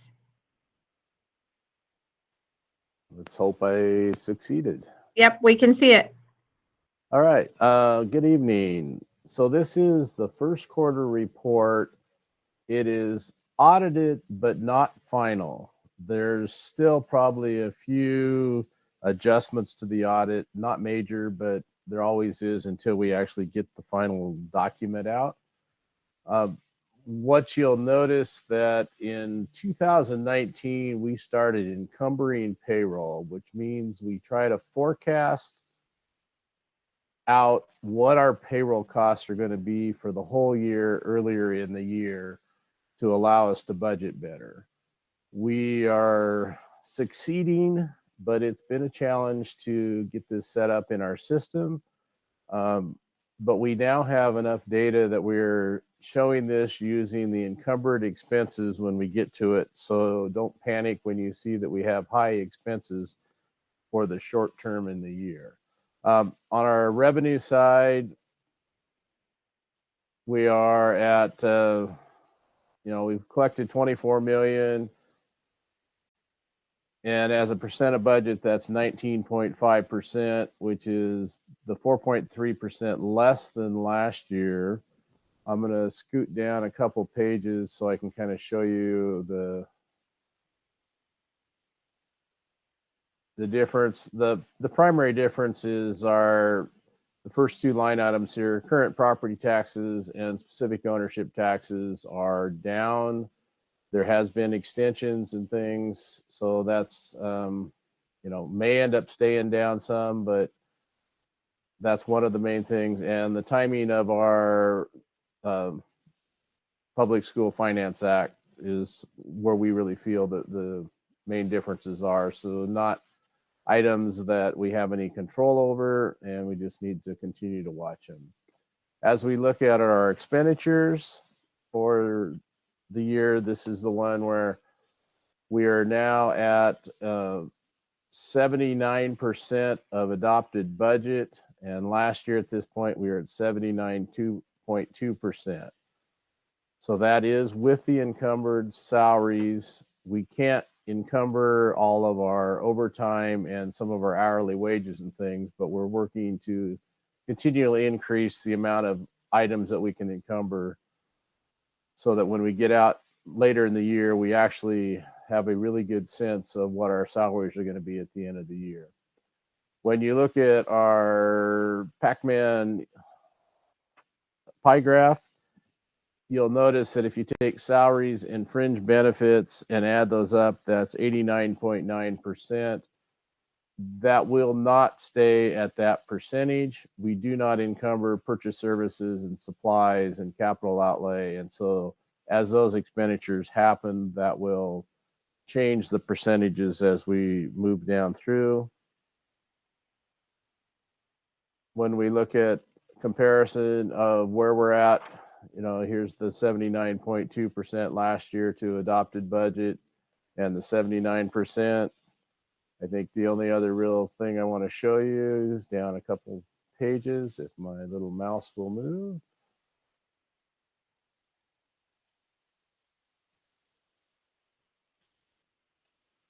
On our expenditure side, got to get to the right, make sure I'm at the right page, and it's not showing red on the picture. On the copy that I provided you, oops, it moved. Sorry about that,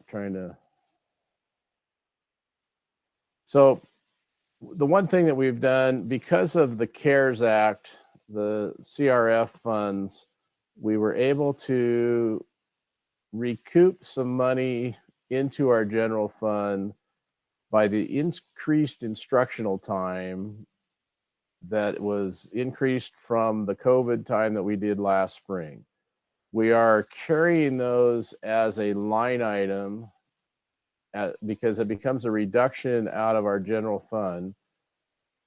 That's what you see in right below line 1 and line 2. This allows us then next year, when I don't anticipate having this CARES funds again next year, that we can still do some comparisons. If we just reduce the amount and then went forward next year, we wouldn't really know what happened. How come is that so different? So we're trying to track that. Lana has been doing an outstanding job of doing calculations each month off our payroll so that we can recoup all of the CARES funds. We really think by the end of November's payroll, we'll have the CRF part recouped. Then we have to, in December, recoup what you've heard is the 37 million that the state put inside of our actual payments. And we have to charge that for at risk. And so we'll take care of that in December, and we think we'll have it all squared away with the state unless they change the guidance again on us, which has happened once or twice this fall. So I am pleased with where we're at. If we go back up here, if you look at reserves, at this time last year we had 9%, and right now we're sitting at 19%. that is a nice number, but as we go into amended budget, we are going to have a reduced enrollment. I don't know whether there's going to be any rescission yet. We haven't heard officially of any rescission, and we've heard the governor's going to give us all kinds of money for next year, but nobody knows where he's going to find it. So I'm content where we're at, and I think we're managing and watching closely to see what happens as we move forward. And we will get the enrollment decline, which is probably about $1 million, brought into the amended budget in January. We're just almost final with our enrollments so that we can start doing those final calculations. I'm going to stop sharing now and be glad to answer any questions that you have. Dr. Wright? Thank you for your report. I do not have any questions at this time. Judge Mays?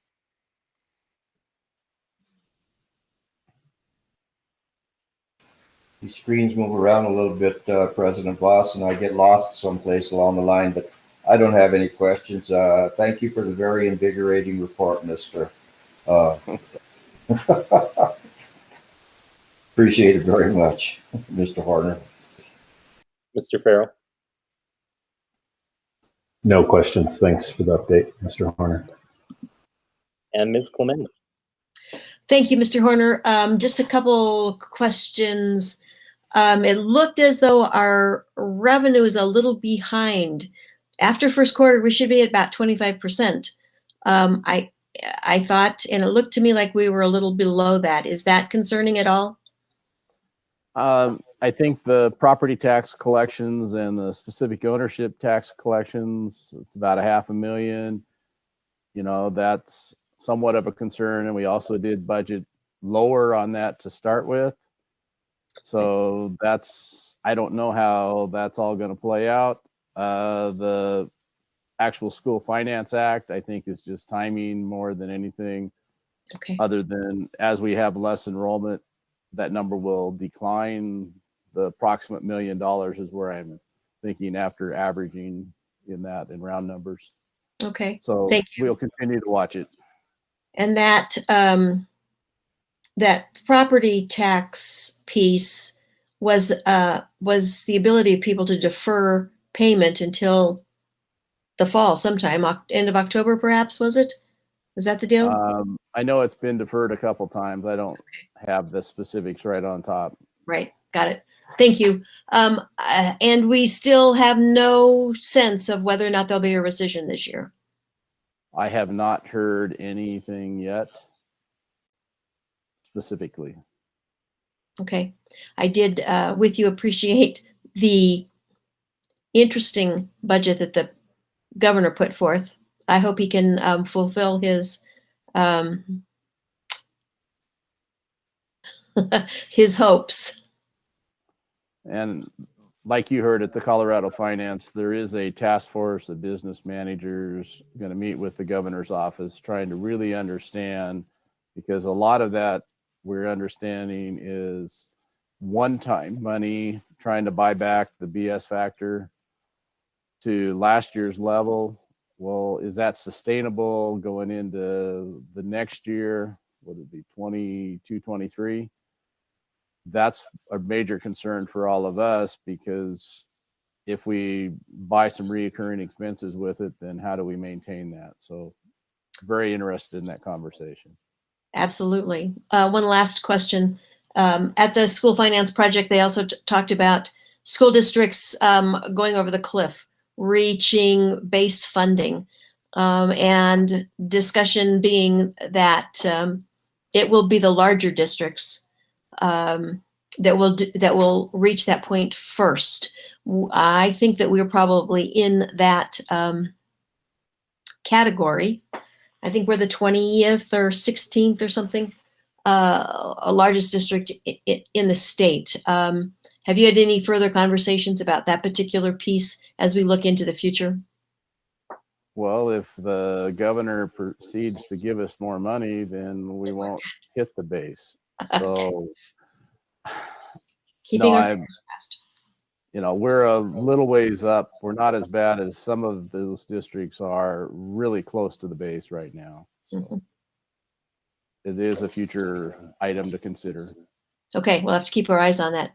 Thank you for your work and for this report. Thank you as always, Mr. Horner. Next up, we have the architectural services selection process. Thank you, Mr. Voss. We have Mr. Lawson with us, and he's going to provide us an update regarding the processes for the new builds, the best grant processes for Sunset and Franklin. Mr. Lawson, welcome. Good evening, President Voss, Superintendent Macaluso, members of the board. Tonight, I want to take just a few minutes to update the board regarding the ongoing best grant process and the selection of the architect and contractor for the replacement of Sunset Park Elementary and Franklin School of Innovation.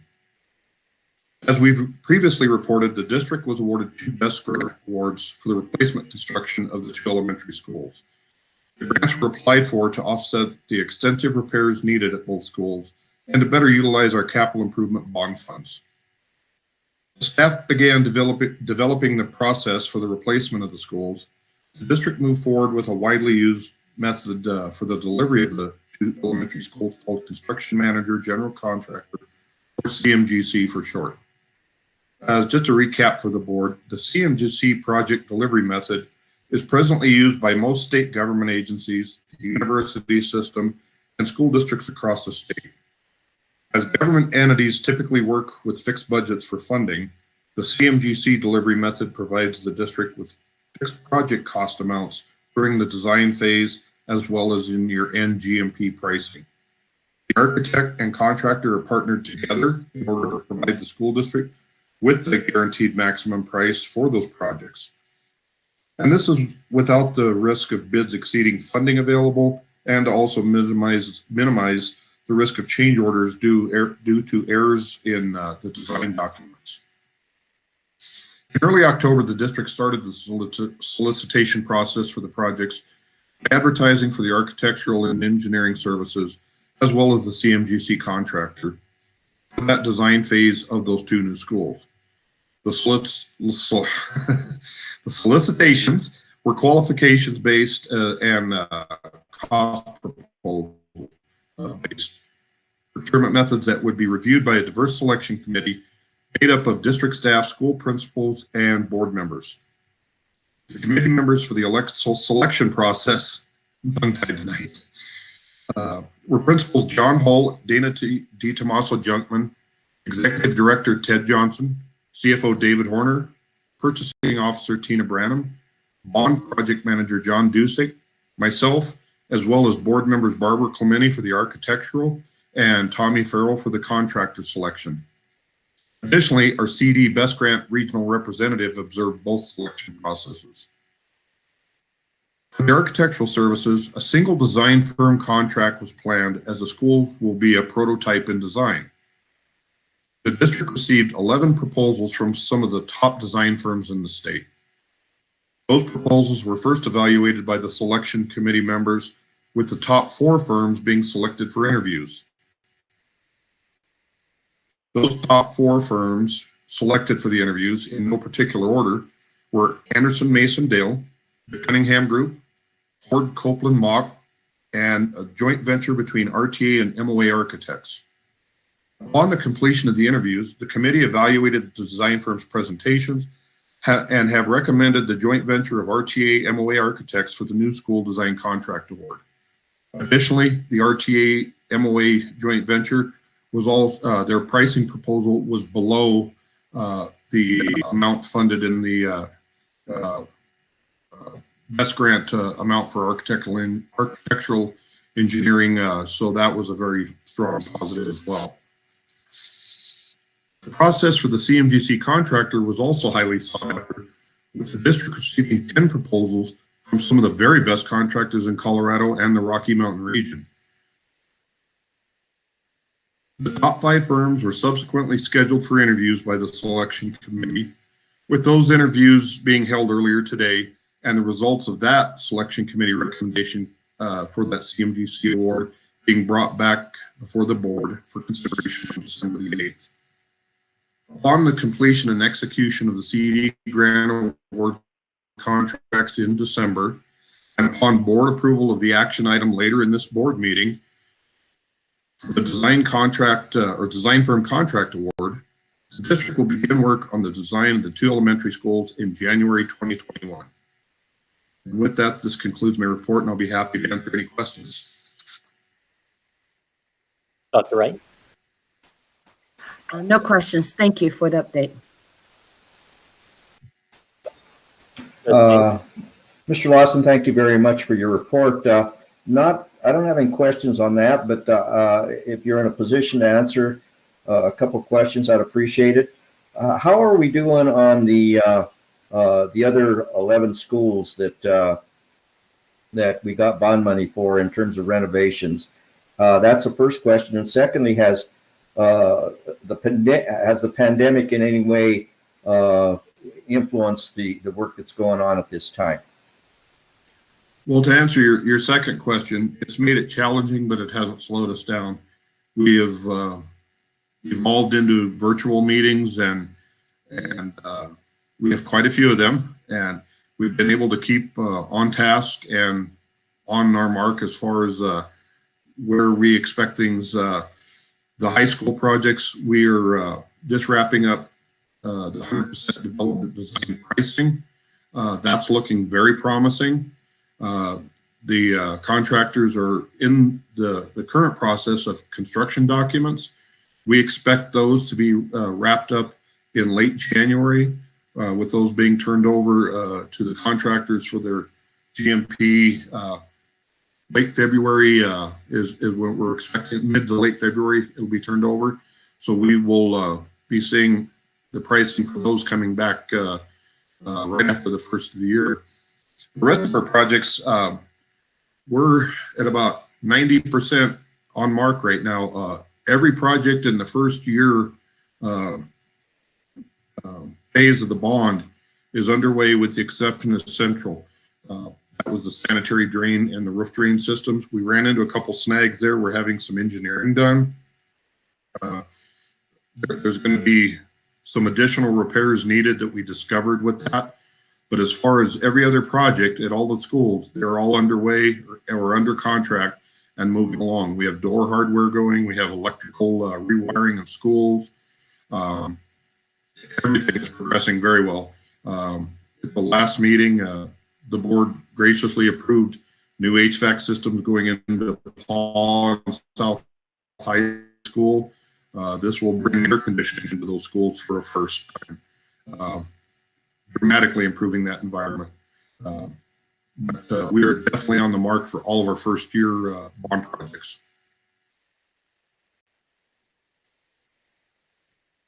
Thank you. And I guess I'd just like to add as a caveat, we're well under budget on all those projects as well. Thank you, doubly so. Mr. Farrell, any questions? No questions, but as Mr. Lawson mentioned, did have the opportunity to serve as the board member on the contractor interview committee, and we had some really strong applications, proposals. So I really kind of renewed my excitement about Franklin and Sunset Park moving forward, and excited to keep going. Thank you, Mr. Lawson. Ms. Clementi? In addition to all those things, I'd like a shout out to Mr. Lawson and to Tina Branham and Mr. Horner for putting all of this project together, because it's a big deal to organize all of those RFQs and RFPs and get it out to people to study in advance. And then get the interviews set up. So I appreciate all the work that went into making all that happen. And like Mr. Farrell, I am excited as we move forward. Thanks for everything. I'm glad you mentioned Miss Brannon, because she is definitely one of the unsung heroes in this. I think she has set up a cot in her office. She doesn't go home. She does a tremendous amount of work. So I appreciate the affirmations for Tina. Thank you, I'd Ms. like Lawson. to second those affirmations too. That was my first chance to work with her. She definitely deserves it. Thank you, Mr. Lawson. We'll move now to 10.0 policy, Superintendent Macaluso. Thank you. All the policies that you have before you will be coming forth as a second reading. I believe there's relatively, none of them have made additional changes, but the first one comes from Mr. Horner. Good evening again. We are bringing, with no changes from the first reading, some policies about procurement, DJB, DJBR, and DJE. And then we also are asking for permission to reinitial, I guess would be the right term, several of our others to fit these into our policy structure. So we would hope that you would approve these. Ms. Clementi. If there's no discussion, I have a motion to put on the table. In spite of my objections to particular word changes, I would move that the Board of Education approve new board policy DJB on federal procurement, new board policy DJB-R, federal procurement, board policy DJE, bidding and selection procedures, on this second and final reading, and that we authorize the revision of other policy references that may be affected by the addition of the new federal procurement policy and regulations, all as presented in tonight's board materials. Second. Any discussion? I'll call the vote, please. Ms. Clementi? Aye. Mr. Farrell? Aye. Judge Mays? Aye. Mr. Voss? Aye. Dr. Wright? Aye.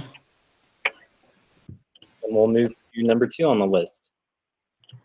Thank you, President Voss. I think Suzanne Maury is joining us from her home and lost internet connection, which sometimes happens.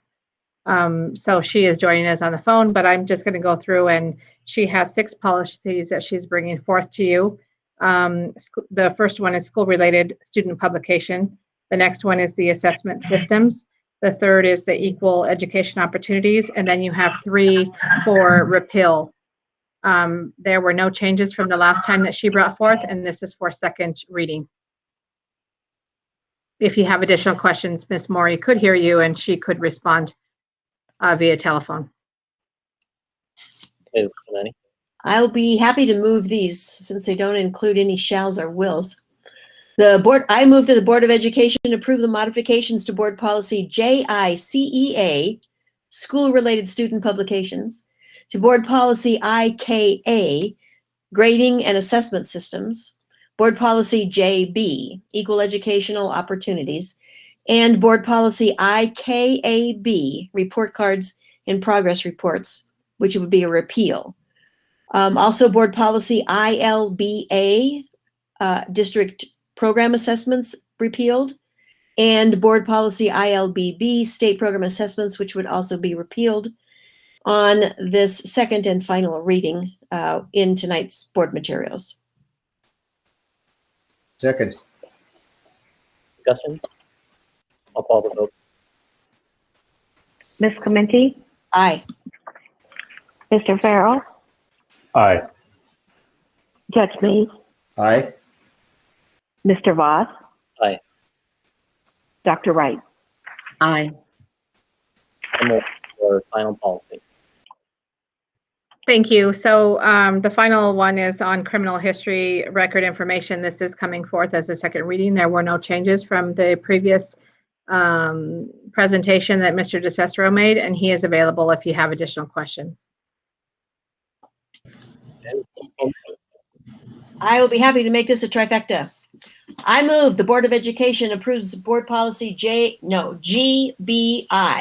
criminal history record information, on tonight's second and final reading, and as presented in tonight's board materials. Second. Discussion? I'll call the vote. Ms. Clementi, Aye. Mr. Farrell, Aye. Judge Mays, Aye. Mr. Voss, Aye. Dr. Wright. Aye. We'll move now to the consent agenda. Are there any consent agenda items anyone would like to be removed to be voted on separately? And I will move that we approve consent agenda items 2 through 8 as presented. Second. Any discussion? I'll call the vote, please. Ms. Clementi, Aye. Mr. Farrell, Aye. Judge Mays, Aye. Mr. Voss, Aye. Dr. Wright. Aye. We'll move down to 12.0 action items. And first up, we have the 2019-2020 superintendent's evaluation. The board has been engaged in our annual evaluation process of the superintendent for the past few months, and I'd like to start by reading the evaluation into the record first. On February 13th, 2017, the Board of Education appointed Charlotte Macaluso as superintendent of Pueblo School District 60. The Board of Education has completed its annual evaluation of the superintendent, and it is the responsibility of the board under state statute to share with the public their evaluation of the superintendent. The evaluation was made in compliance with Colorado law and includes both a written and oral evaluation. It is intended to provide a general overview of Mrs. Macaluso's performance as superintendent. This process allowed the board the opportunity to assess the superintendent in all aspects of her job performance for the term August 2019 through July 2020. The assessment has been shared with the superintendent. In this evaluation, the board identified several areas of strength and successes achieved by the superintendent, as well as areas to focus on growth and improvement moving forward. Superintendent Macaluso has met or exceeded expectations in many areas of district operations. The board's most important areas of focus are addressing long-time budget and facility needs through resource and organizational management, an intentional and consistent approach towards instructional leadership, and purposeful leadership and planning for the future through policy and governance. Superintendent Macaluso's approach to resource and organizational management has addressed urgent needs in the district, as well as positioning us to thrive long-term. She led the district through a challenging and ultimately award-winning master facilities plan process that engaged the community through numerous avenues, listening to their thoughts and input, and formulating a bond proposal as a direct result of that feedback. The Master Facilities Plan process enabled District 60 to pass the largest bond in the history of the district. The $218 million bond is currently being utilized to address critical facilities needs throughout the district and build Pueblo School District 60's first 2 brand new high schools since 1973. Superintendent Macaluso and her staff then went above and beyond by securing 2 highly competitive BEST grants of $30 million to help replace 2 aging elementary schools. She has stabilized the district's budget and continued to improve transparency and communication with various stakeholders. Superintendent Macaluso has made it a priority to promote high expectations for teaching and learning. She has made significant strides in decreasing the district's dropout rate from 2.5% in 2018 to 1.6% in 2019. This is the first time the district's dropout rate was below the state's rate of 2%.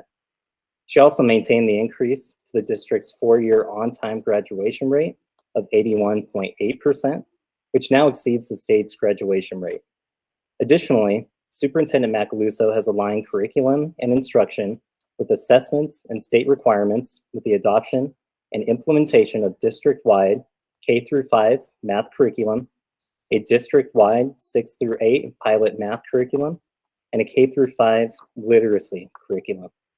She has also provided support and direction for teachers and administrators through effective and meaningful professional development that aligns to district goals. Through strong leadership and a vision for the future, Superintendent Macaluso has moved the district forward even in the midst of historic and daunting challenges. The board commends Superintendent Macaluso for her leadership during the COVID-19 pandemic. In the face of the uncertainty created by COVID-19, she has demonstrated a willingness to listen and collaborate, an ability to adapt to quickly changing circumstances, and attention to detail when communicating and working with the board. As she and her team developed the district's back-to-school plan for this fall, she built effective relationships with community organizations and worked closely with the local health department to ensure alignment with health and safety guidelines. Superintendent Macaluso successfully worked with her team to provide experienced steps to staff in a challenging budget year and was able to ensure that not a single one of our employees was laid off. She continues to meet regularly with our bargaining groups and led her team to successfully resolve negotiations this year. Partnerships and relationships have also been improved both locally and at the state level. Superintendent Macaluso has made tremendous progress in moving the district forward, and there are a number of areas in which the board would like to see her pursue growth and improvement to ensure that progress continues. Progress has been made building and growing relationships with our bargaining groups, and the board would like to see a continued focus on frequent and open communication, as well as productive meetings with each group. COVID-19 has created an extremely challenging situation involving family and community engagement, and the board recognizes that the pandemic has hampered work being done in this area. With that said, the board would like to see a continued focus on meaningful collaboration with families and community stakeholders, as well as identification of additional opportunities for Superintendent Macaluso to engage in representing the district in the community. Overall, Superintendent Macaluso has proven to be a strong and effective leader who is diligent, intentional, and strategic. She continues to exhibit strong written and verbal communication skills, is willing to constructively and cooperatively solve problems, and always keeps a focus on what's best for kids. In her fourth year as superintendent, she has made clear progress in executing the district's vision and achieving the goals as outlined in our strategic plan. The Board of Education extends sincere gratitude to Superintendent Macaluso for the leadership she brings to the district and looks forward to continuing collaboration and progress in educating our students for purpose and impact. Thank you, Mrs. Macaluso, for dedicating yourself with passion and heart to District 60 students and to all who serve them. And with that, I would like to move that the board accepts the 2019-2020 superintendent's evaluation as presented in tonight's board materials. Second. And I'd like to use this discussion time for board members if you have any comments that you'd like to share. Dr. Wright? Not at this time, thank you. Judge Mays? Well, I wholeheartedly concur with the report that you gave tonight, President Voss, and I think the activity that's taken place and the challenges that were presented not only to Superintendent Macaluso, but to the entire school team during this pandemic has really been enlightening. I don't believe anybody's sat on anything. We've tried to get things moving. She's been very proactive. I've seen considerable growth in the time that I've been on the school board, and I'm very pleased to say that and announce to people outside the district that she is our superintendent, and I wish her well in the coming years as well. Mr. Farrell? No additional comments. Thank you. Ms. Clement? I also heartily concur with the comments made in the written evaluation, and with Judge Mays, am happy to claim Superintendent Macaluso as our own, and wish her and the district many years of additional growth and success. Superintendent Macaluso, do you have anything you want to share?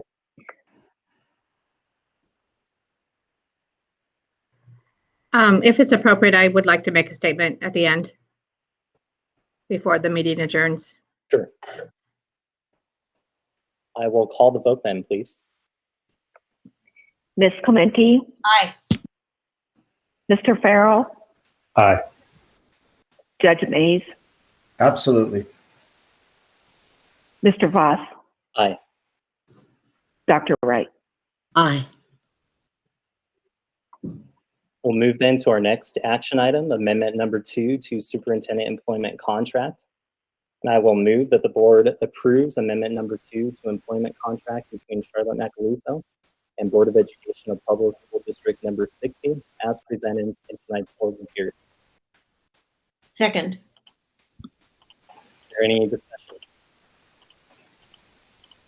I'll call the vote, please. Ms. Clementi? Aye. Mr. Farrell? Aye. Judge Mays? Aye. Mr. Voss? Aye. Dr. Wright? Aye. We'll move now to 13.0 for discussion recommendations for agenda. Are there any recommendations from the board?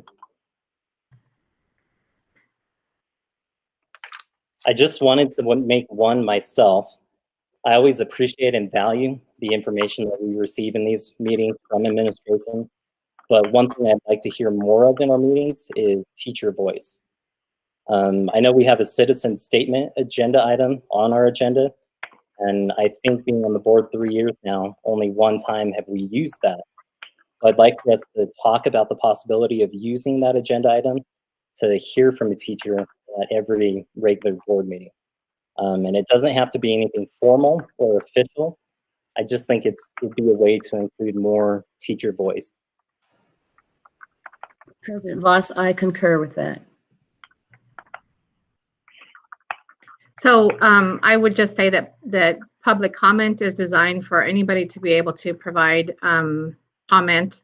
So teachers could also access that. In addition, in the past, we used to, prior to COVID, we used to have a space where teachers and schools could present information or present on programs that they were doing within their school, which was, very beneficial. That kind of went by the wayside during COVID, and that's maybe something that we could also resurrect. Although, even if we need to do it virtually, because I think that was beneficial and informational, and gave teachers a lot of a voice in terms of presenting various things that they were important to them or that they were involved in within their school. Sure, and I'm exploring opportunities and options that we have to be able to do that. So thank you. We'll move then to 14.0 announcements. And I don't think I have any announcements. Are there any from the board? Superintendent Macaluso, did you want to read your statement? Sure. I would be happy to make a statement. President Voss and board members, thank you for the affirmations and the positive evaluation. I'm humbled by the trust that you have placed in me and the support that you have given me. I appreciate the opportunity to work with board members who are true leaders that govern and make decisions based on ultimately what's best for our children in the community.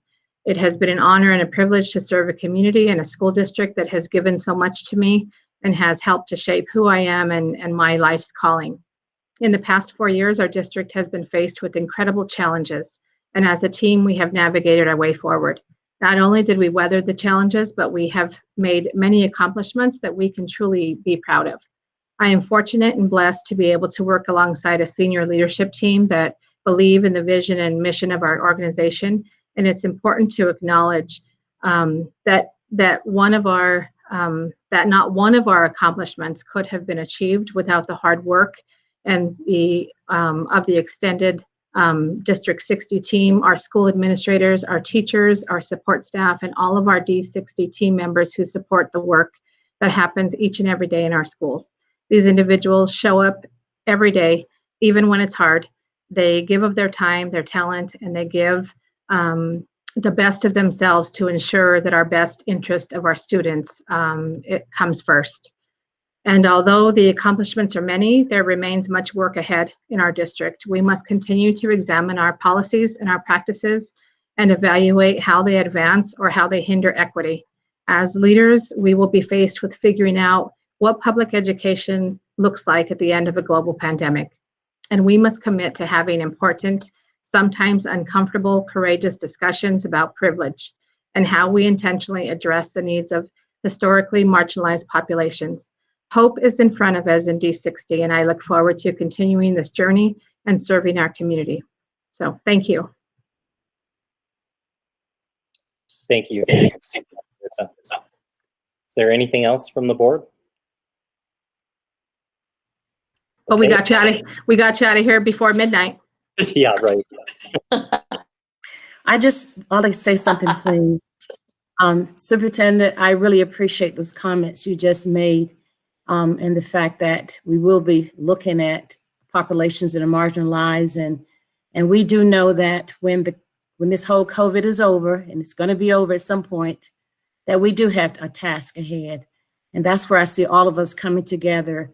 I think our board members have strengths. We differ in many ways, but I think each of us brings something to the table that we can help to move our district forward. So I'm committed to work to do whatever is necessary to make sure we meet the needs, not only our teachers, our paraprofessionals, our staff workers, our students, our parents, our admin team, and you as a leader. We just want to make sure we all work together for the best interest of our students and our community.